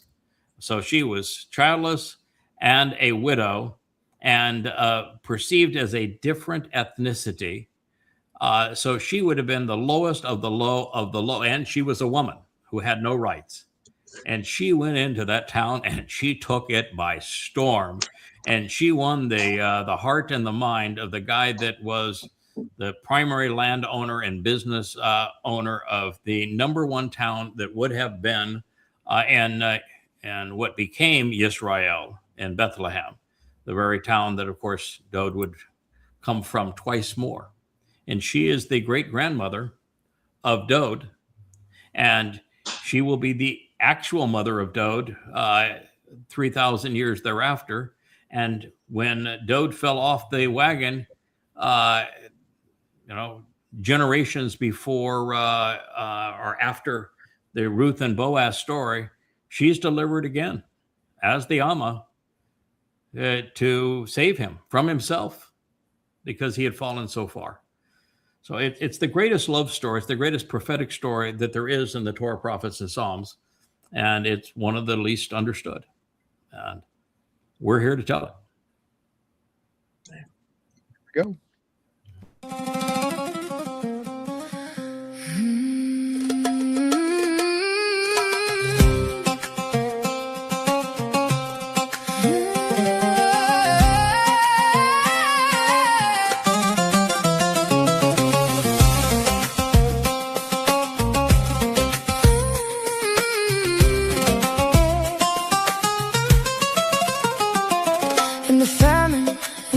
Were nothing when hunger called and hope wore thin. She came to glean where grain grew, a woman of measure, steadfast and true. Through grain and some, through toil and need, she walked in trust, she learned to heed. And in the wind that moved the wheat, she found a shelter strong and complete. I will go where you go, where you settle I will remain. Your people be my people, let your Elohim remember my name. Where you are, a memorial will be there. I will go where you call me, to the family for Dowd's sake, for the one who redeems and gathers us in Yahweh's name. Yahweh's name. Boaz stood as a tower of strength, kindness measured wide in length. He saw the gleaner in the field, and by his word her fear was healed. He spread his wings of cover and shown her peace, a covenant of quiet release. And over grain and over night, he turned her labor into light. I will go where you go, where you settle I will remain. Your people be my people, let your Elohim remember my name. Where you are, a memorial will be there. I will go where you call me, to the family for Dowd's sake, for the one who redeems and gathers us in Yahweh's name.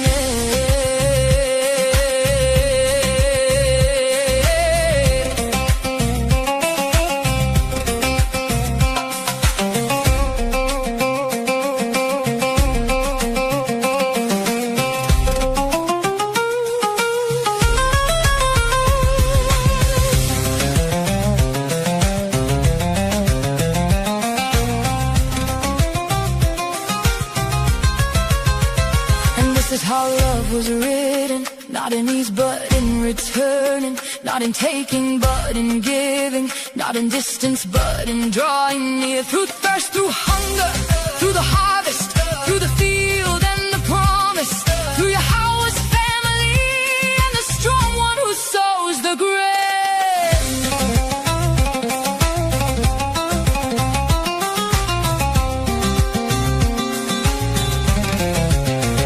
The kinsmen come in thunder, let the covenant be like a rainbow sea. Let Yahweh's name be lifted bodily, bright and clear, pure and clean. For doubt sings of knowing and healing, of a Father who calls us near. And Ruth with Boaz stands as a witness, love made flesh and truth made clear. I will go where you go, where you settle I will remain. Your people be my people, let your Elohim remember my name. Where you are, a memorial will be there. I will go where you call me, to the family for doubt's sake, for the one who redeems and gathers us in.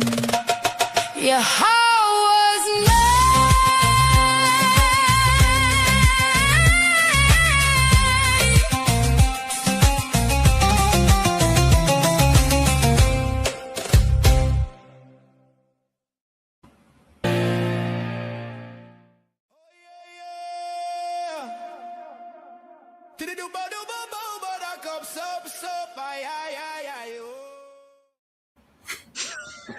Like DJ.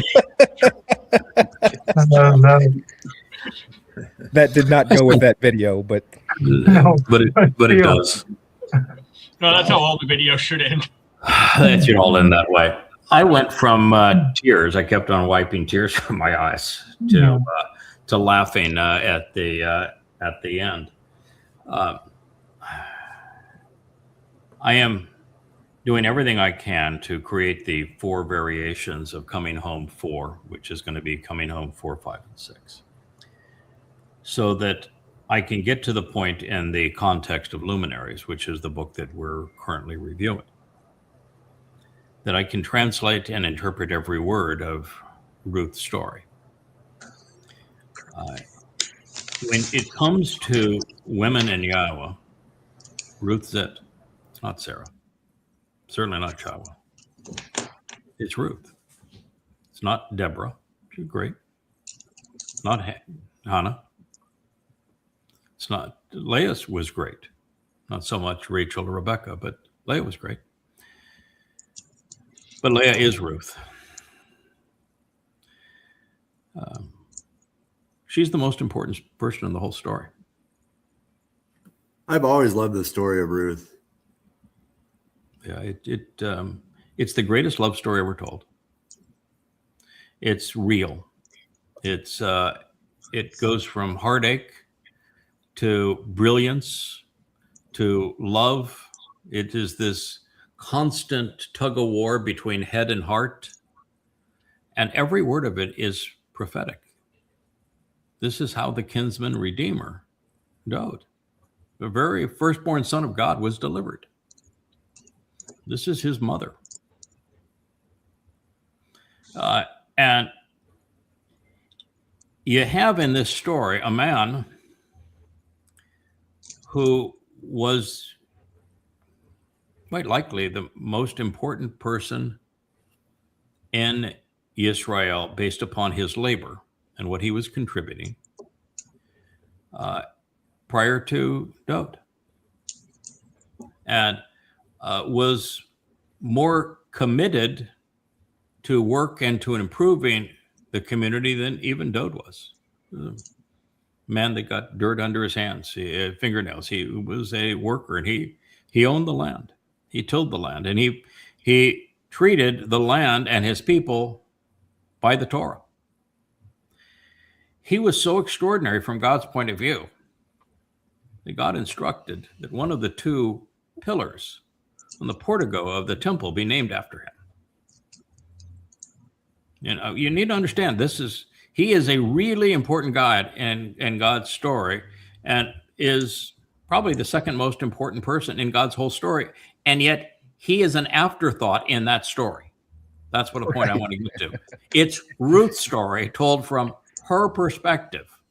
You get some insights into what makes Boaz special throughout the story, but it's Ruth's story told from her perspective. That is, if you're a woman and you want to know what you're capable of and what God's view is of women, that's your story.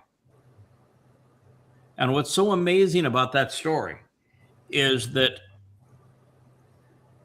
20 years ago, when Leah was in a very abusive relationship and was alone and had been so abused by rabbis and had done her best to try to understand every religion. I mean, you can't imagine the lengths that she went to understand every religion, and finally just gave up and said, God, I know that you're real, but I don't know you. How am I ever going to figure this out? And God said, go ask Ruth. Go ask Ruth. And it was through Ruth and that statement about, I am your Amma. I am your productive mother. And I'm going to deliver for you the kinsman redeemer, that she says, there's a woman that is really, really important in this story. I've got to find out who the most important woman is to God in his story. And there was only one person that was writing about how important women are to God's story. And so when she Googled for women in God's story, the first place she came to was the first edition of the Yada Yawa site that was built by guess who? Joe. And that's how we met, because she went to that site. She did not introduce herself. She read every book I had at the site, which is probably 8 at the time. Every book, cover to cover, over and over again, doing what she is doing now, being obsessed, not sleeping. And then she wrote me a very harsh letter, because social skills were not her thing. Boaz knew that. He says, yeah, I know your reputation, know exactly who you are. And the first thing I want to do is, everybody, particularly you women out here, you do not give her a hard time. Back off. You give her some space. And it was pretty hot letter. Who the hell do you think you are? Writing about my book. This is my people. This is my book. You're acknowledging that you're not one of me, and you're the only person bringing the story of my book, and my God directed me to you. Who in the hell are you? And I said, yeah, I understand all that. I would agree with you. It should have been your people, but it's not your people, because your people weren't listening to God. So he found somebody that would listen. Now, what I could also tell her at this spot, there is no your people. Israel is a naming convention. Ruth is same ethnicity as was Boaz. And souls don't carry ethnicity.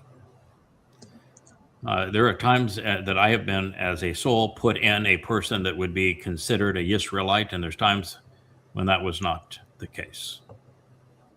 And so God will use that as a means of teaching as to what message he's trying to communicate. But Israel is a naming convention. It's a very important naming convention. It's very important to Yahweh. But it is a naming convention. Every early Israelite was a Babylonian. And so, she always used to be, I'm Jewish, my name is Leah. That was her whole mindset. She would say it 1,000 times. I said, Leah, you may want to tone it down with all that. I'm proud that you're Jewish. I think it's wonderful to be Jewish. I sense that I am Jewish too. In fact, I'm probably more Yehud than 99.99999% of Yehud that don't even know they're Yehud, that speak to themselves as being Jews. So, I'm with you on this, but it's not doing any good to introduce yourself that way to people who have a negative view of Yehud. Yeah. It was a whole extraordinary experience getting to know through somebody intellectually through email for 10 years. And we corresponded on Torah topics for 10 years. Never saw a picture of her, didn't know what she looked like. the time I was married, she was married. We're both unhappy in marriages, but we quickly to Torah, and she was really good at it.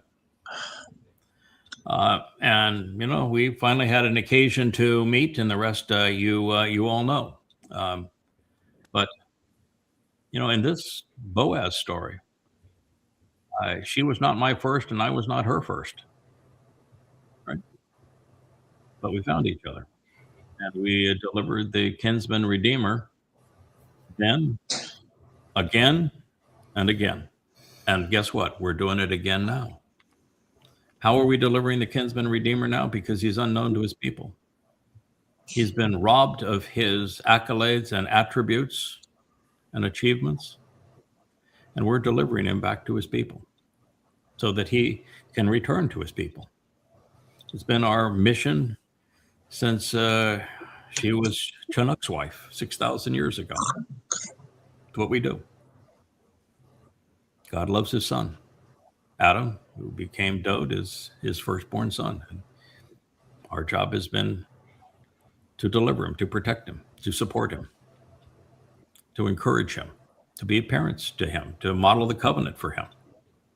And the one time he was born without us until the end of his life, it was God doesn't always make it easy. In fact, he doesn't want it always to be easy. When Dode was the shepherd boy, he had a flaming a-hole for a father. And his mother was a whore. He despised his mother. Probably never had a conversation with his mother in his whole life. He just knew that she was bad. And his father, what we hear from him, he was a real jerk. And so without any parenting, he had a rough life. He didn't have the backbone to stand up to Saul.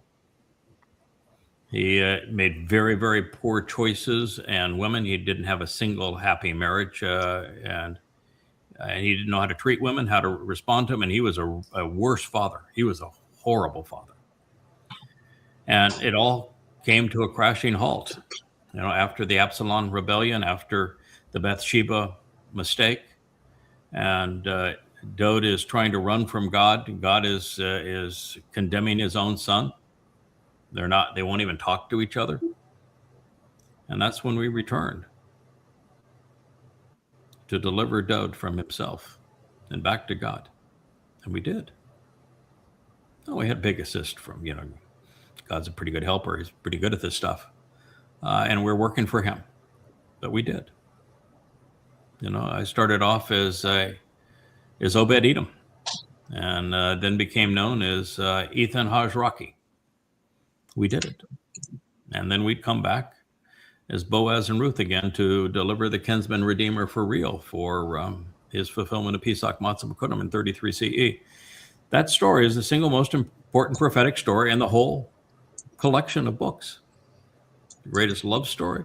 It tells you everything about what it's like to live in the covenant, what it's like to engage and be guided by the Torah, how men and women are supposed to relate to one another. It's really extraordinary. I can't wait to be able to do it again. What I'd like to do is start with you. I'm going to read this line that Jeff was mentioning from the show yesterday. I want to read it again. We can all chime in. You can give me your thoughts on it. I'd love to play that song again with that introduction and knowing that it is our future. As soon as I get these books so that I can enter them as unpublished books for everyone to be able to read, and for the AI and the search to be able to provide and to be integrated with our translation index, I'm going to spend whatever time I can on Ruth. I want to tell that story as well as I can possibly tell it. That story is me. Tori is her. That story lives in me. But I want to tell it with her pacing and her delivery as it is told in that story. Because it's exceptional. And there is a All right. lot there. There's a lot there that is not in any translation you find of Ruth. You know, especially when you get down to the third and fourth chapters of Ruth. That whenever I go to a Bible Hub or a Q Bible, it is a completely different feel and focus of the book. You know, When Leah brought the final word picture to me, the 31st Michelle, and I read of her relationship as a surrogate mother to Dode. And then I read what Dode had to say to Yahweh about how your Amma, he referred to her as speaking to God as your Amma, God. She saved me. If it wasn't for her, I wouldn't be here. Our relationship would never have been melded again. And then when I read Dode saying that to Yahweh, I had to go and say, I know what that word means and where it's used powerfully. And I know that I'm reading this because my wife was asked to go ask Ruth, which brought us together. And it's Ruth who twice calls herself the Amma. And so I read it in Hebrew, because it's nothing like what you read in an English translation. It's just nothing like it in Hebrew. It's a very different story. And it's so gripping and it's so prophetic that I set it down and said, my whole world needs to move towards this, but I need to set it up. This is not a story you just jump into. This is I realize this is the single most important story that God ever told, and it's real. And I need to build up the proper presentation. That's why I'm writing Luminaries now. I'm writing Luminaries for the single purpose of setting up the story of Ruth. I have to say, Craig, as a Yehud to Jewish rabbinical types and to Jewish individuals, don't you dare believe a word of this nonsense that Ruth converted to Judaism. No, don't you dare. Of course. That is absolutely false, horrific, horrendous. Yeah, that's their story, and it's completely wrong. The rabbis are wrong on every woman in the Torah. Every single one, they are back asswards. Yep. Yes, they are. And they love Miriam, for example, who God hated. And God loves Ruth most of all. And they have Ruth converting to the very thing that God hates, which is Judaism. Yeah, that did not happen. Your people are my people is not a conversion to Judaism. People and religion are highly distinct. God loves ones and hates the other. Not to mention that the idiocy known as Judaism wasn't created how many years later? Yeah, Judaism is actually a product of Rabbi Akiva. There was Jews have been religious since the beginning, and that's what ticked God off more than anything else. There's nothing God despises more than religion. That's why the Torah condemns the very Jews that prayed around with it as if it were a whore and dance along with it. That Torah hates them. The real Torah despises the religious Jew, despises him, and despises all religious people, but particularly the religious Jew, because they're lying about God, and they ought to know better. Yes. And so God is exceedingly hostile to Judaism, and he loves Ruth, which means Ruth had nothing to do with Judaism. But Judaism was actually conceived by Rabbi Akiva, the idiot that came up with the false Messiah, the man who pretended to be a Jew, really even wasn't a Jew, and who used his wife's money. He married a wealthy man's wife or a daughter, and he used the money to attract accolades. And then when the accolades, 35,000 of them died, he blamed them for their own deaths. And then he tried to fight his ignorance of Christianity, which all he had to do was read the Torah, prophets, and Psalms, and he would know that it was Dode who was the Messiah, and that he had done all these things. He could have just destroyed Christianity before it ever took root. And instead of attacking Christianity with the truth of what the prophets actually said about Dowd.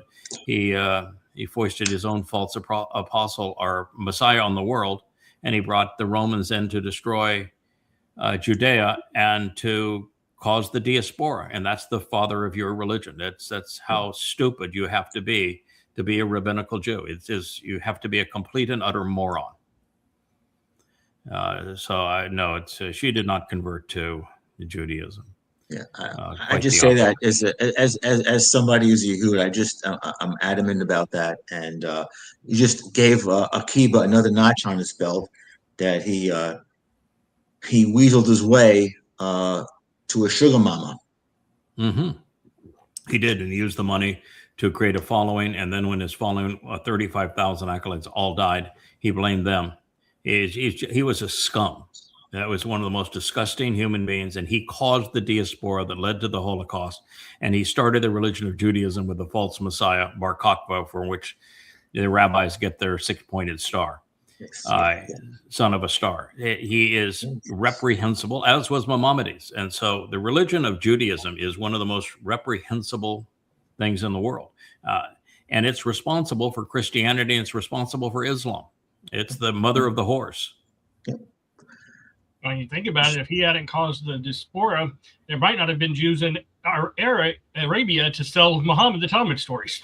So that is correct. Indirectly caused that as well. Well, I'm not positive that. Oh, okay, you're half right there, and the half that you're right there is really important to tell. The reason that Jews were in Babylon at the time is because the Assyrians hauled the 10 tribes away. That's why they were in Babylon. And the Talmud, the Babylonian Talmud, which is 99% of Judaism, was written between 350 to 400 and completed around 500, with rabbis arguing with one another and casting spells and all sorts of just rubbish. And it was that Babylonian Talmud that completed in 500 that migrated to Yathrib, that was close by, which was a Jewish farming community. And there's supposed to be, if there's Jews, there's rabbis to prey on them and to fleece them. And they went in with their Talmud. And when Muhammad came in, they figured they could make a buck on him, and he ran out of materials.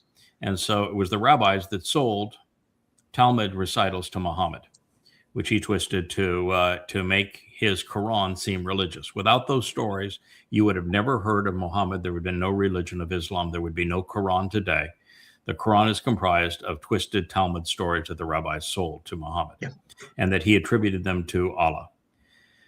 And so had they not done that, there'd have been no Islam to perpetrate genocide against Jews or apartheid against Jews. And there wouldn't be this religion that wiped out a third of the Earth's population of humans in its first 100 years. They are solely to blame for that religion, rabbis. And if it had not been for Akiba and his contributions to the Jerusalem Talmud, it would never have happened. So you can blame him for all of that, and I blame him, and I will condemn him for allowing Paul to create Christianity, because Paul was the first person to ever call himself a rabbi was Paul. And Paul was the mother of liars. There's just no more despicable person in the history of the world than Paul. And he made up the myth of Jesus as a counterfeit of Dowd in 52 CE. And it was exceedingly easy for someone that was schooled in the Torah and prophets to refute all of it. And the damn rabbis didn't. And if you follow that logic, Craig, there's a direct linkage from Akiba to the Holocaust. Absolutely, because of the fact that that Jews taught Paul how to argue against God and how to quote mine and twist, and he wrote it all in rabbinic fashion. He was able to quote mine the Torah and prophets for his religion because of his rabbinic training. Had that not occurred, there'd be no Christianity, and Christianity is the wellspring from which anti-Semitism flooded the world, because Paul blamed the Jews for killing his man God, course, it was a preposterous lie. It's the dumbest lie in the world. But religions don't prevail because they're smart. They can prevail because they're conniving. And so he fostered that lie. It caused anti-Semitism, and it was the anti-Semitism of Christianity that enabled the Holocaust. It doesn't happen without it. Rabbi Akiba was hugely to blame for that. So let me read what Yahweh said is the cure for all of this. This is in the prophet Yoel. It means Yahweh is God. Whoever knows Yahweh, acknowledging and appreciating what Yahweh has revealed, he comprehends.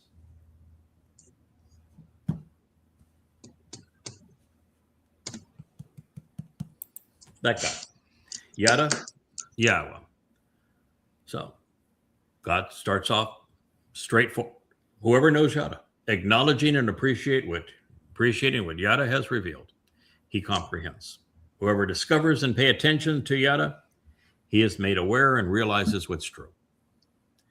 He will alter the mindset to enable the return and restoration. This is the single thing that God wants the most. After 3,400 years of estrangement, God wants his children to return. And the only way they can return is for someone to alter their mindset. And that's why he didn't pick a wallflower. He picked a damn bull. I'm going to pound this in. I'm going to repeat it. I'm going to proclaim it as boldly as words allow. And I'm going to prove that what I'm telling you is true and it's been endorsed by God. My job is to alter your mindset if you're Jewish. If you're Goyim, I hope that you join us. You're welcome. But it's the same exact Torah, same exact story. And you can't get from where you are to where we are by hating Jews. You must embrace them. And your mission and mindset must be to change their mindset and lift them up so they return to Yahweh. So we Goyim are part of the covenant family, and we're going to work, and we love Yahweh, and we're going to make every contribution we can. But we're here to support his love for his people. It's just like every time I've been deployed with Leah, I have a single mission: support and uphold God's beloved son, Dode. That's my job 100% of the time. As part of this covenant family, if you're a Goy or a Jew, your job now is to support Yahweh's chosen people. That's why he calls them the children of Yisrael. That's our job. If that job does not appeal to you, don't apply. He will alter the mindset. I'm here to tell you that you don't want to form an alliance if you're Israel that is supportive between Christians and Jews. Christianity despises you. Judaism is your avowed enemy. This idea that you've created an environment where Muslims can live among Jews and aren't you wonderful? No, they hate you. The Quran is the most anti-Semitic book ever written, far more anti-Semitic than is Mein Kampf. And you need to know what it says. And I can prove every claim that I make between the 5 volumes of Twistianity and the 5 volumes of Goddamn Religion. I'm not summarizing here. I'm just telling you that is the conclusion, and it's undeniable. So he's going to alter the mindset to enable the return and restoration, which is what God wants. Return to me and I'll return to you. He will encourage changing one's attitude and relenting by offering understanding. When Dode started blaming Yahweh for his predicament, God was in a non-communication mode with him. He sent Nathan in, and Dode wasn't listening to Nathan, and God wouldn't talk to him directly. God's unwilling to talk to Jews directly. In the Exodus, the Jews told God to shut up and go away. They never wanted to hear from him or see him again. And so he's not talking to them directly. So if you want to know what he says, you want to change your attitude towards him, you'd like to get to know him and be part of his covenant family, you need to listen to what I said, because he's not going to speak to you directly. You're not on speaking terms with God. I am. And you need to listen. That's what God is saying here. You have no alternative at this point. Go ask Ruth. He will encourage changing one's attitude and relenting by offering understanding. Our entire approach is you need to think your way to God. We're going to provide you the facts. We're going to connect the dots for you. We're going to lead to comprehension. But this whole journey is through the mind. And we're not going to create any shortcuts for you. So he will ensure that a remnant is spared. That's our job. He will ensure that a remnant is spared. 7 years from now, that's all we're going to be able to deliver, and God's going to be satisfied with that. We will deliver a remnant. And that not only we will deliver the remnant, we're going to cause that remnant to be spared, because this job ends just as Dode's life as the Passover lamb ended. It ends with the brutal murder of my body on behalf of Israel, so that that remnant is spared. It's the sacrifice of the Adam of Parah.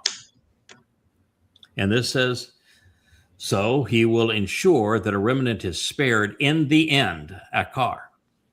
That's the time we are entering now. And you can benefit from this by following him. With the benefit and the blessing, Makara,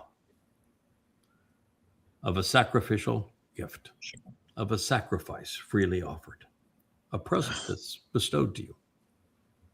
My body, which Kirk and I would gradually, and probably Rich over here too, gradually say, okay, this one has served its purpose. I'm glad you got me this far, but you may have it now. Yeah, get me out of here. Yeah, get me out of this one. I'm ready to be turned into light and energy. But it is my body that's going to be brutally mutilated. And, I asked Kevin this morning, do you know why the temple was oriented not towards the city of Dode, but oriented towards the Mount of Olives? You know the answer to that one now, don't you? I do. There's going to be 700 Yehud and 700 Goyim. They're going to be part of that remnant. And the best seating in Jerusalem, the only place you're going to be able to witness that bludgeoning, that horrific murder, followed by the sacrifice with Elia performing as the master of ceremonies, Yahweh igniting the flames and releasing the waters that will be so cleansing, is to be on the slopes of the Mount of Olives, which is just east of where the altar will be before the tent of the restoring witness. That's why it's oriented that way. Should we remind everybody, Craig, what the Adam of Parah actually means? As you stated, the blood of the bull shed by a man, a fruitful and productive man. So the body goes, but it's gone. My soul continues. But your soul continues and you live. Yeah. Adamah, the Hebrew word that is just thoughtlessly rendered ground. It is from Adam, man, with the hey ending that does not make it feminine, that expands our understanding of the word. What it does is it takes something that has the rigor and the reason and the intellect of something that is masculine and makes that thing also productive. Like, for example, par is bull. Parah is not a girly cow. It's a bull who is productive. Adam is a man, but with the ending, it doesn't make that man a girl. It makes that man uniquely productive.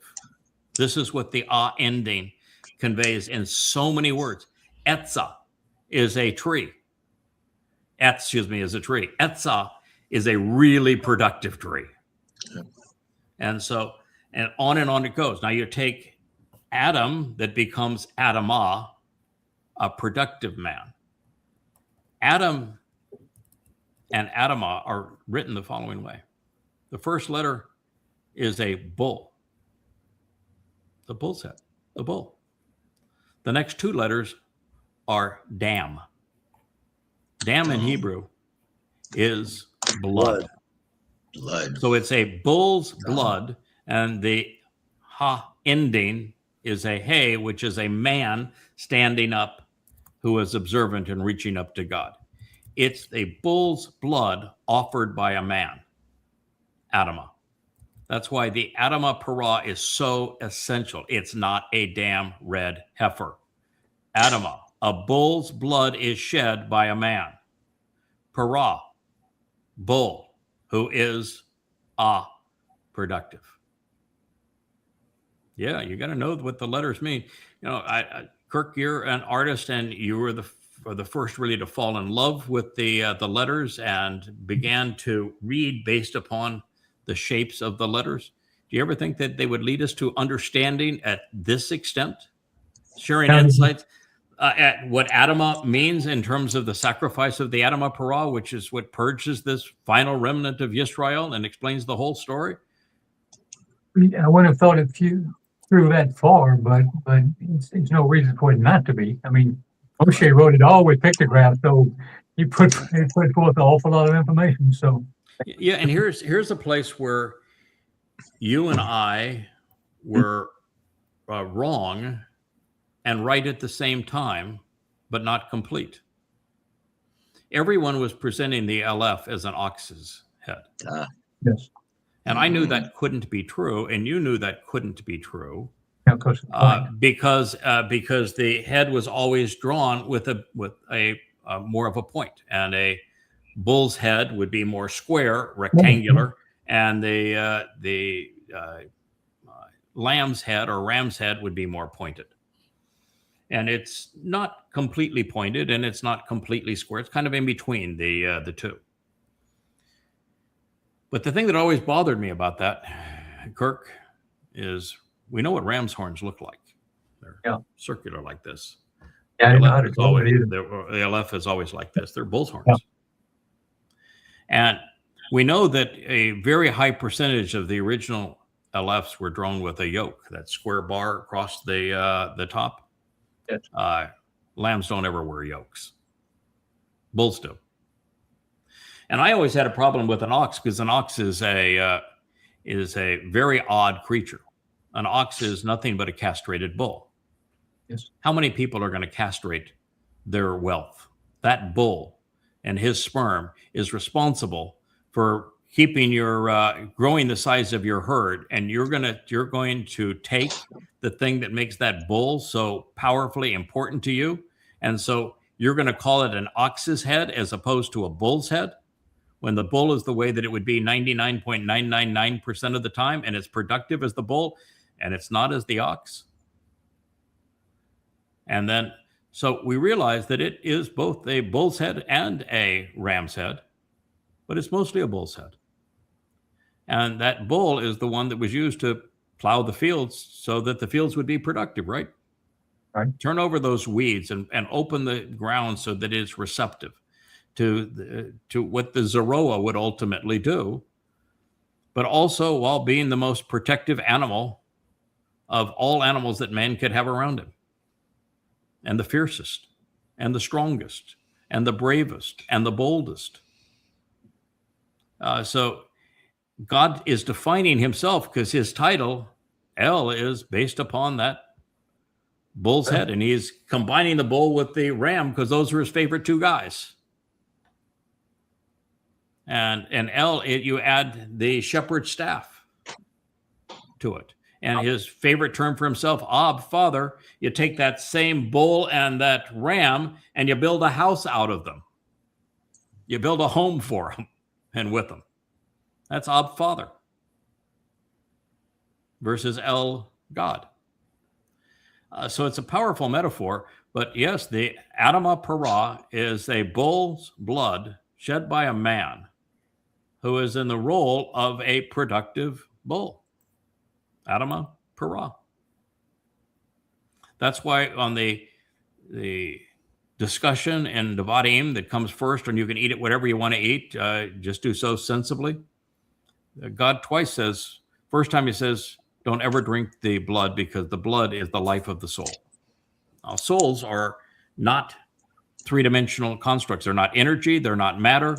They're something that God has conceived that is beyond energy and matter. And so I can tell you they are unaffected physically by blood, aren't they? But what he's saying is it's the shedding of blood that's going to determine the fate of your soul, which means it's Passover and Teruah, and the shedding of the blood that do that. And the first time he says, I want you to pour it out on the Adamah, because that's all about Teruah. And the second, he says, I want you to pour it out in the Eretz, the land, because that again is what's going to happen on Teruah. And that's what also happened on Pesach. That's where the blood was poured out. It's a powerful message. And yet we have morons that want to argue about, should you eat kosher or not, as opposed to learning the lesson that's there. So it's a sacrificial gift freely offered by the chosen one, by the appointed one, by the one who will be installed and set in place for this purpose. That's our whole story, isn't it? So prepared, appointed, set in place for this purpose. By whom?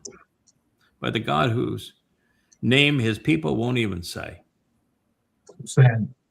Yahweh, your God. That's Yoel 2:14. Now that's the other guy that just happened to be the one who Ruth garnered his attention. And, this is a story. Imagine for a moment, you're going back in a time when women had no rights. They were essentially property. At a time when a widowed woman was considered so vulnerable, God had lots to say about their protection and caring for them because they were the most vulnerable of all women. Women were exceedingly vulnerable and had to be protected by men. And a widowed woman was the most vulnerable of women, with one exception.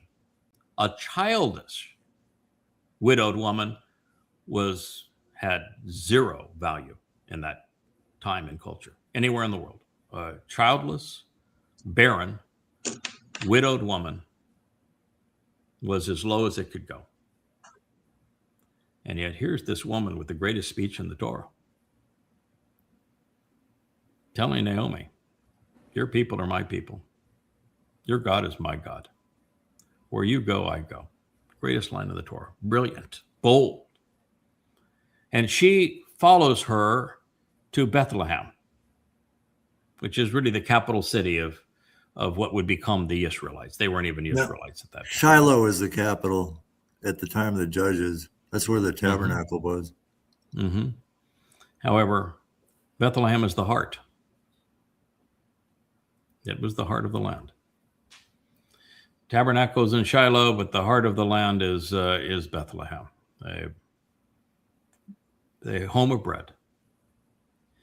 And so she goes there, and she knows that Naomi was loved there. And she knows that Naomi is now weak and tired and hungry. And she says, I'll take care of you. And I understand the lay of this land. It's Boaz. This is Boaz's town. But he's Torah observant, which means the corner of those fields, they are there for the taking. My job to go glean them. I'm going to go glean them. And she shows up for not one harvest, for two. And the first was a barley harvest at Pesach. And the second was the Shabuah harvest of grain. She's there for both. And she connects and introduces herself to Boaz in the first harvest. And then she seals the deal in the second, and in a brilliant way. So she shows up in the first, and she knows she's a looker. And she knows it. And she knows she has the confidence that intellect provide, and that there is power in intellect. And so she goes into the corner of that field, and she works harder than anybody. And she's not even working for herself. She's working for Naomi. And she knew that Boaz was not an absentee landowner, that he worked with the team. And she knew that she would catch his eye. That's why she was there. And she did. That's part of that song. And he comes over to her, and she wants to explain what she's doing. And he says, you don't need any explanation. I know exactly who you are. Yeah, I'm impressed with you. And he turns to everybody around him and says, you let this woman do what she wants to do. She's here for business, and we're going to allow her to do exactly what she wants to do. I just have one word of advice for you. In fact, I'm not giving it to you in advice. I'm just telling you flat out. Don't get in her way. Do not antagonize this woman. And he said it not once, but twice. And then he watched her do her thing. And she came back at the wheat harvest at Shabbat. And by that time, she had created quite a stir in town. She had been back helping Naomi many, many times. And so she created quite a stir in town. This was a woman who was different than every other woman of the community. She had a mind, and she would speak it. She knew she was also beautiful, but knew how to project it. She was brains and beauty. And so she came back, and she had already had a whole conversation with Naomi about what was going to happen. He was going to work that field, Shabbat. Yeah, he was going to harvest Shabbat. He's like the Zeroah right there, wasn't he? He's going to harvest the Shabbat harvest of wheats. He's going to take it into the threshing floor. And he and his people were going to have a great party because it's a chag. You celebrate it, right? He was Torah observant. He knew all about that. You celebrate it together. You have a great time celebrating with God. He was Torah observant. And that he would enjoy that whole thing. After the party, he'd sleep right there on the threshing floor. With just a cloak over him. She knew it all. She also knew the story of Noach and the exposed cloak. She knew the story of Numbers and the insignia, the tzitzit that's hidden inside of the lapel. She knew it all. And so she did something that was incredibly bold. She showed up after the party. She snuggled right down next to his feet. She pulled a piece of that tunic right over her. Talk about bold. At that time to do that? Oh my goodness. And so it's dark. He says, who are you? And she says, I am your Amma. I'm your productive mother. She's announcing prophetically the role that she was going to play, the single most important role in human history. I am the Amma. I am your Amma. And I'm going to deliver the kinsman redeemer to you. Powerful, prophetic, inspired. And she did. That's that story. And of course, it gets richer and better with every detail. So with that introduction, and from Boaz's perspective, let's play this amazing song of Ruth another time.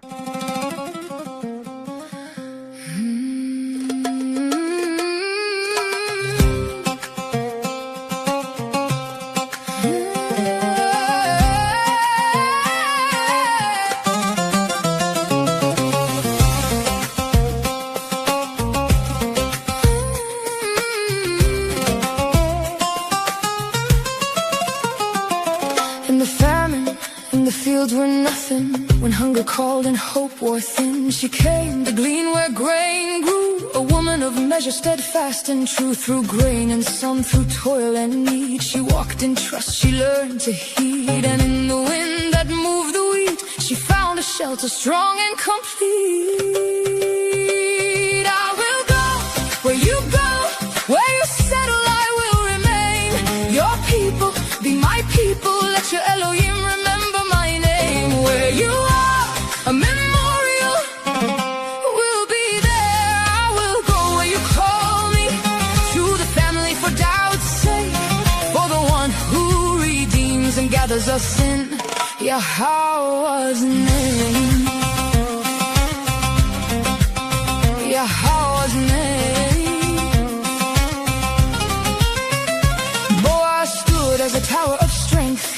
was measured wide in length. He saw the gleaner in the field, and by his word her fear was healed. He spread his wings of cover and shown her peace, a covenant of quiet release. And over grain and over night, he turned her labor into light. I will go where you go, where you settle I will remain. Your people be my people, let your Elohim remember my name. Where you are, a memorial will be there. I will go where you call me, to the family for doubt's sake, for the one who redeems and gathers us in Yahweh's name.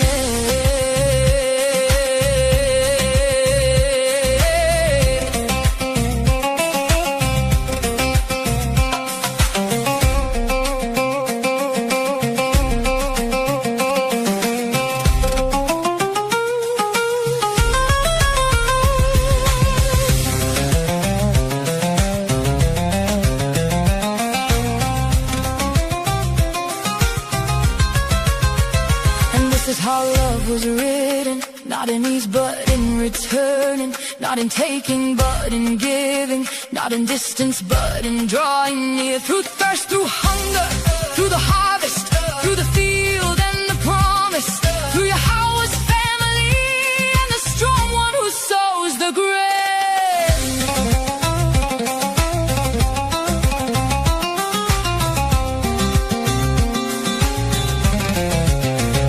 Kinsmen come in thunder, let the covenant be like a rainbow sea. Let Yahweh's name be lifted bodily, bright and clear, pure and clean. For doubt sings of knowing and healing, of a Father who calls us near. And root with Boaz stands as a witness, love made flesh and truth made clear. I will go where you go, where you settle I will remain. Your people be my people, let your Elohim remember my name.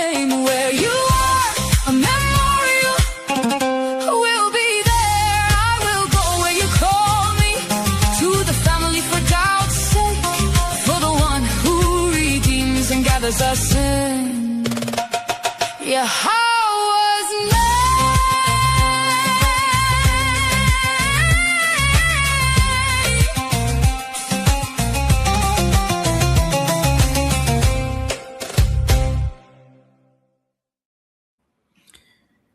You imagine God's reaction, expression, when he tells Leah 20 years ago to go ask Ruth. The grin on his face, yeah. Oh, the grin on his face, knowing where that would lead. And that, oh, by the way, sweetheart, you're Ruth. And I'm going to guide you to right back to Boaz. He's got a sense of humor, that one, I'll tell you. And, of course, the kinsman redeemer is Dowd, our beloved son, our king, our savior. Doesn't get any better than that, boys and girls. So I'm delighted to end our story on this. We have one more song that I think we'll play. It's just fun. Not much in the way of lyrics. The visuals are really the story here. It's a woman dressed in white. It's a young Leah. She plays a trumpet, which is just a modern rendition of playing the shofar. She is silhouetted by the moon, who is her Boaz. He's the lesser luminary, the younger luminary. And it's shining against the sea because he's a man of the sea, coming up to the land. And she has a young lamb that follows her because she becomes the mother of the kinsman redeemer, who is the Passover lamb. And it's a young lamb. They take a stroll on the beach. And there are stairways that ascend to the heavens. And along the way, there are two massive trees. The tree of the knowledge of good and evil, who is also that moon, who is also the lesser luminary, guiding us back to the tree of lives, who is that lamb, who is Dowd. The symbolism in this is really good. There's a beautiful bird that flies out of the heavens, representing the spirit.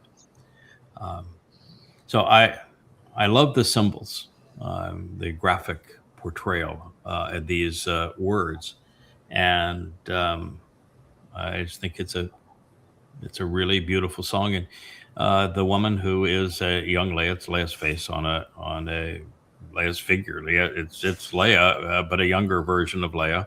Leia's hair, uh, and in white, because she is the one who is arranging for the wedding of the ultimate woman on behalf of Dode.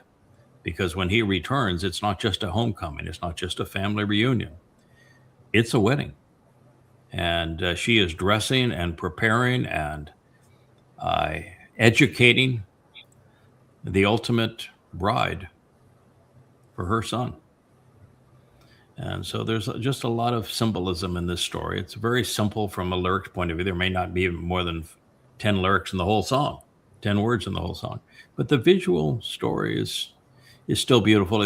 It's lovely. It's fun. It's uplifting.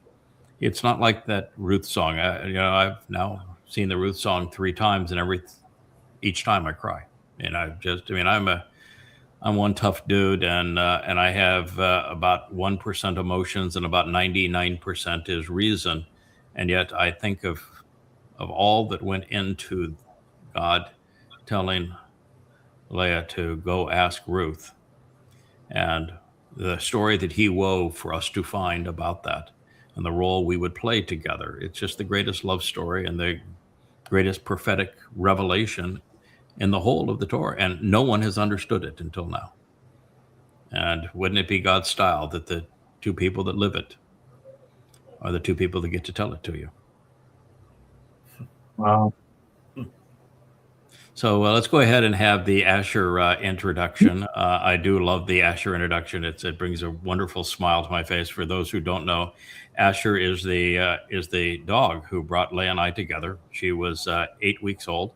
I had just brought her home, and it was the time that I was at the airport to pick Leia up for lunch. And I was texting away, trying to rid myself of a little problem that I was dealing with.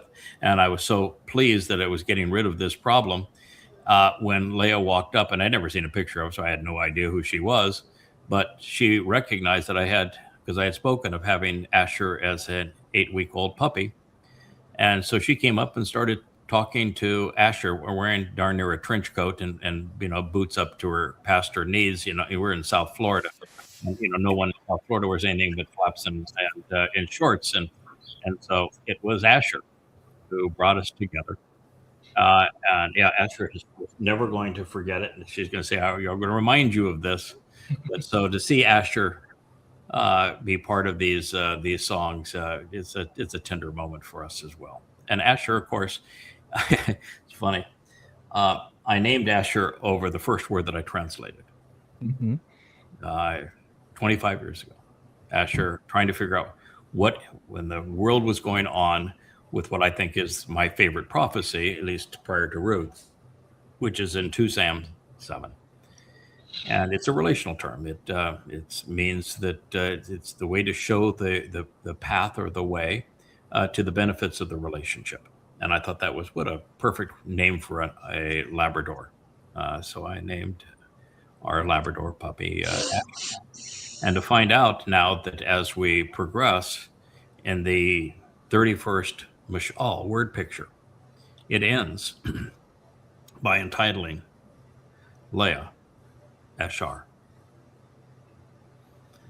So it's the feminine version of Asher, written exactly the same way, and it means the benevolent and beneficial woman. And when I met Leia, her name was Lisa. Elise formally, but everyone called her Lisa. When I met her, she says, I don't like my last name. I had a horrible husband.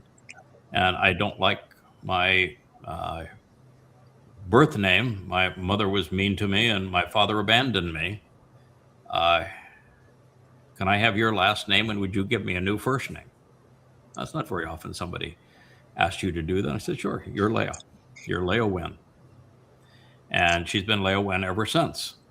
Come to find out, it was Leia who announced that she was the Ashar. It's amazing. I'm sure God just laughed again when he says, "Oh yeah, nice name there, pal. You figured that one out, huh? The mother of Yahud, and she's the one who announces that she's the Asher, and then you're going to write a mizmor, not a mashal, about her interactions with my beloved son Dode, and you're going to conclude it by calling her the greatest of all women. She is Ashar," and that was Leah. Is that the That's blessed, very the blessed, patient on his the story. blessed Yes. and beneficial woman, right? Yeah, blessed and beneficial. That's what it means. Yep. So there is a lot of layers to all of this, and it was in putting them together months ago that they are so intertwined and play out over such a prolonged period of time, and they're so specific to our lives that it was just okay. That's transformational. We're going to follow this because this is obviously part of the plot. So, Rich, before we do that, why don't you say hello to everybody? You've been hiding there behind all of your screens, making this show for us. And it is. I don't even have my screen set up. He doesn't even have his. He doesn't have his. Here we go. There's a Rich. There we go. There we go. There he I is. got to meet the oligarch of Bethlehem today. Yeah. Well, Yeah, that's pretty cool. Yeah, we had a whole conversation about oligarchs, and I was saying, I'm really fond of oligarchs. Let me tell you why. And so Rich said, "So you're the oligarch of Bethlehem?" I said, "I guess I was at the time, wasn't I?" And so not such a bad thing. But so it was a pretty amazing day we had. All in all, it's an amazing Oh, yeah. week. It's Yeah. been a busy week. Yeah, it has been. It's been extraordinary. So thank you, Rich, for doing that. I don't think we even have a camera turned on over here for Perry, but Perry's been sitting here to my left. We're going to get Perry dialed in on some of these shows on the blog here before too long. But thank you, Perry, for your contributions all week. Perry is really not only taking the grammar thing and try to pull it together as a unified whole, but he is the one who is been really active in trying to feed the website. We have all these automatic feeds, but they really need to be fine-tuned and getting the music where it belongs, the invites where they belong, the vlog where it belongs, the blog where it belongs, and all of these things are all moving parts, and it takes it's a lot of work. And then he is the most active person in the process of taking our vlogs and creating the transcripts from them using the automated process. So there's a lot of work that goes behind the scenes. It's the only thanks is myself, because I appreciate what he's doing, and Yahweh who knows what he's doing. But it is making a website like the yadayah.com site doesn't happen by itself. There's a lot of work that gets poured into it, and he is doing a lot of that for us. We appreciate Perry in that regard. So let's have the introduction, if you wouldn't mind, guys. JB, you got anything to add before we go in? No, nothing I can think of right now. Okay. Will? Well, I'm mesmerized by the story of Ruth and Boaz. I mean, we've been talking about it for a while, but I think that song really just drove it home, as only music can really do. Really, strike a chord, as they say. And it's just, I just have been thinking about, how productive you and Leah are. You're both you're a productive bull, and she's the productive mother. And when you look at the productivity, even before we have the mortal remnant, we have, close to 80 people now, and we have this incredible website to, hover around. And you were able to help orchestrate, pull that all together at a time when it is so dark, it is so miserable in the world today. And that is productive. I mean, that is unbelievably productive. If everybody just stepped back and looked at all that God has given us with the website, and everyone's contributing on different levels, they're learning things that they never thought they could learn. And that's true for me. There were, I had weak spots in my game, but I find that I'm getting better and I'm growing, and we're all growing. And it's just, it's really, sometimes it's really hard to articulate what's happening right in front of us. Yes. Sometimes we all have this tendency to think that even things that are extraordinary are normal. That website is not normal. By the way, I think there's 130 active participants on the website that are members now.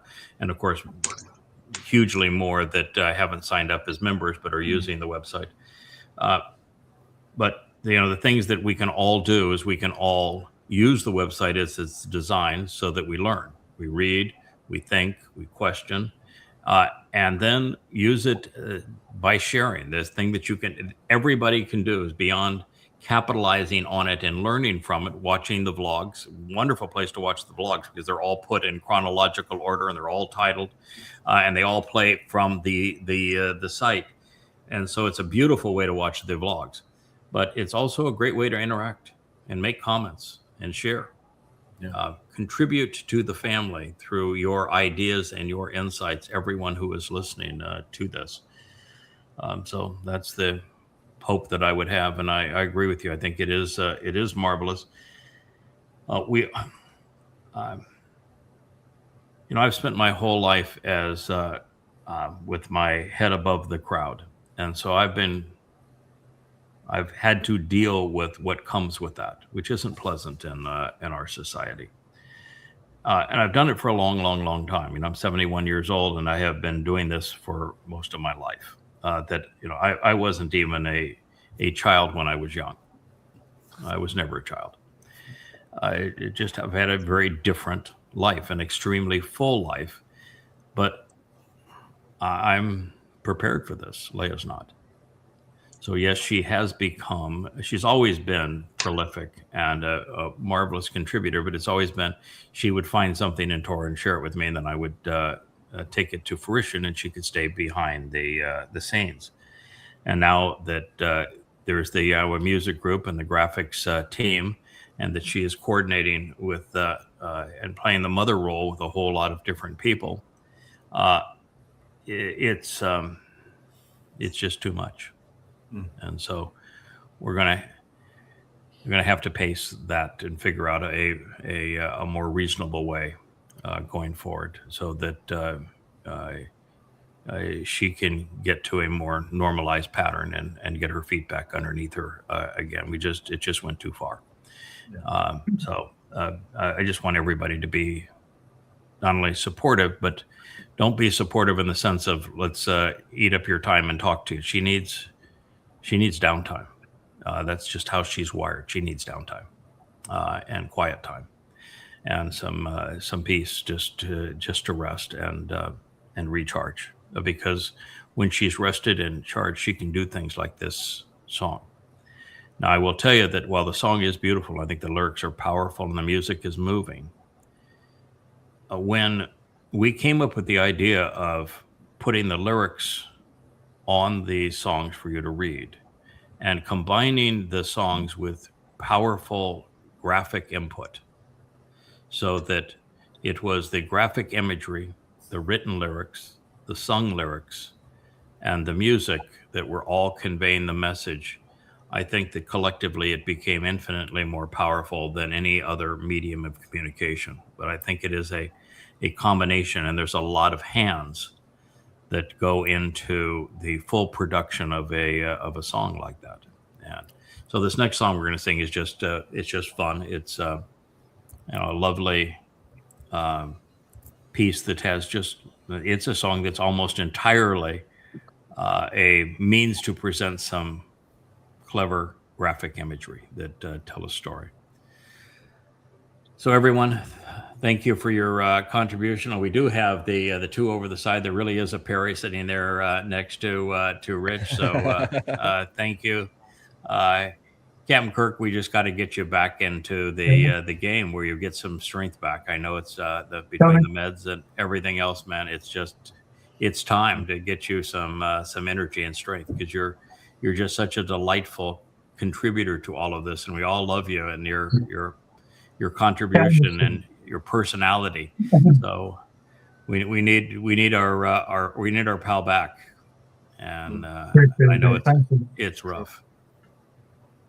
And Mike, thank you for the lovely stories and for starting us off with some great stories. Kevin, it's been a very productive week. Thank you for putting up with me on the vlog on the blog. I think that format is working out very well, and I think we play off each other very well. Yeah, it's a good time. Absolutely. And it's even a better time when we have a co-host, whether it's Roger, who did a marvelous presentation of the news because he's so well schooled and so thoughtful, or it's just a great human story of overcoming obstacles. We have some more lined up for next week. So yeah, perfect. I think that's something that's making the whole thing special. And we're obviously we have the timer there for giggles.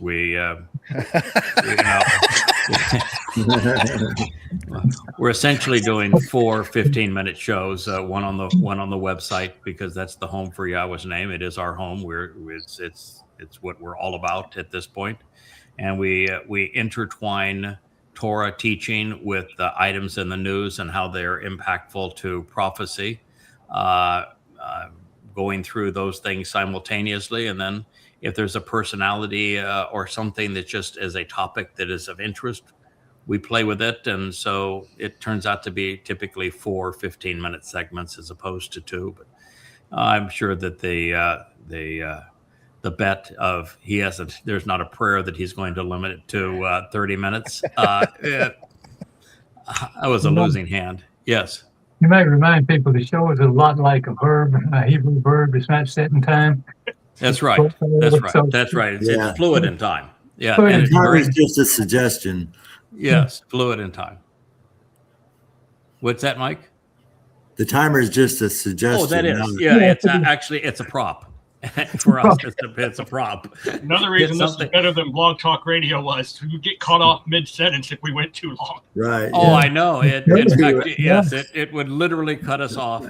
And there's so much more expression and when you have a visual medium and the blog on the blog, we're talking about blog posts that we're either commending or railing against.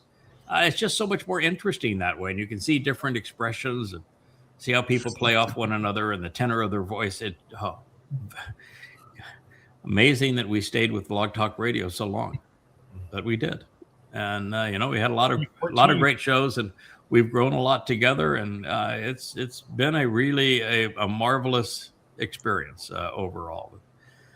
So thank you all. Marvelous Shabbat evening. Love the new introduction. We'll do that for every family hour going forward. I think it's absolutely precious, marvelous, loving, family oriented.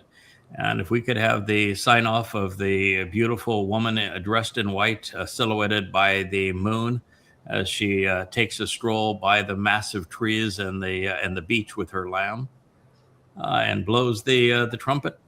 That's a wonderful sign off for our Shabbat. Shabbat shalom for everyone. Shabbat shalom.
Shabbat, Shabbat, come home and rest. Shabbat, Shabbat, Yahweh's best. Lay down the weak, let your soul be free.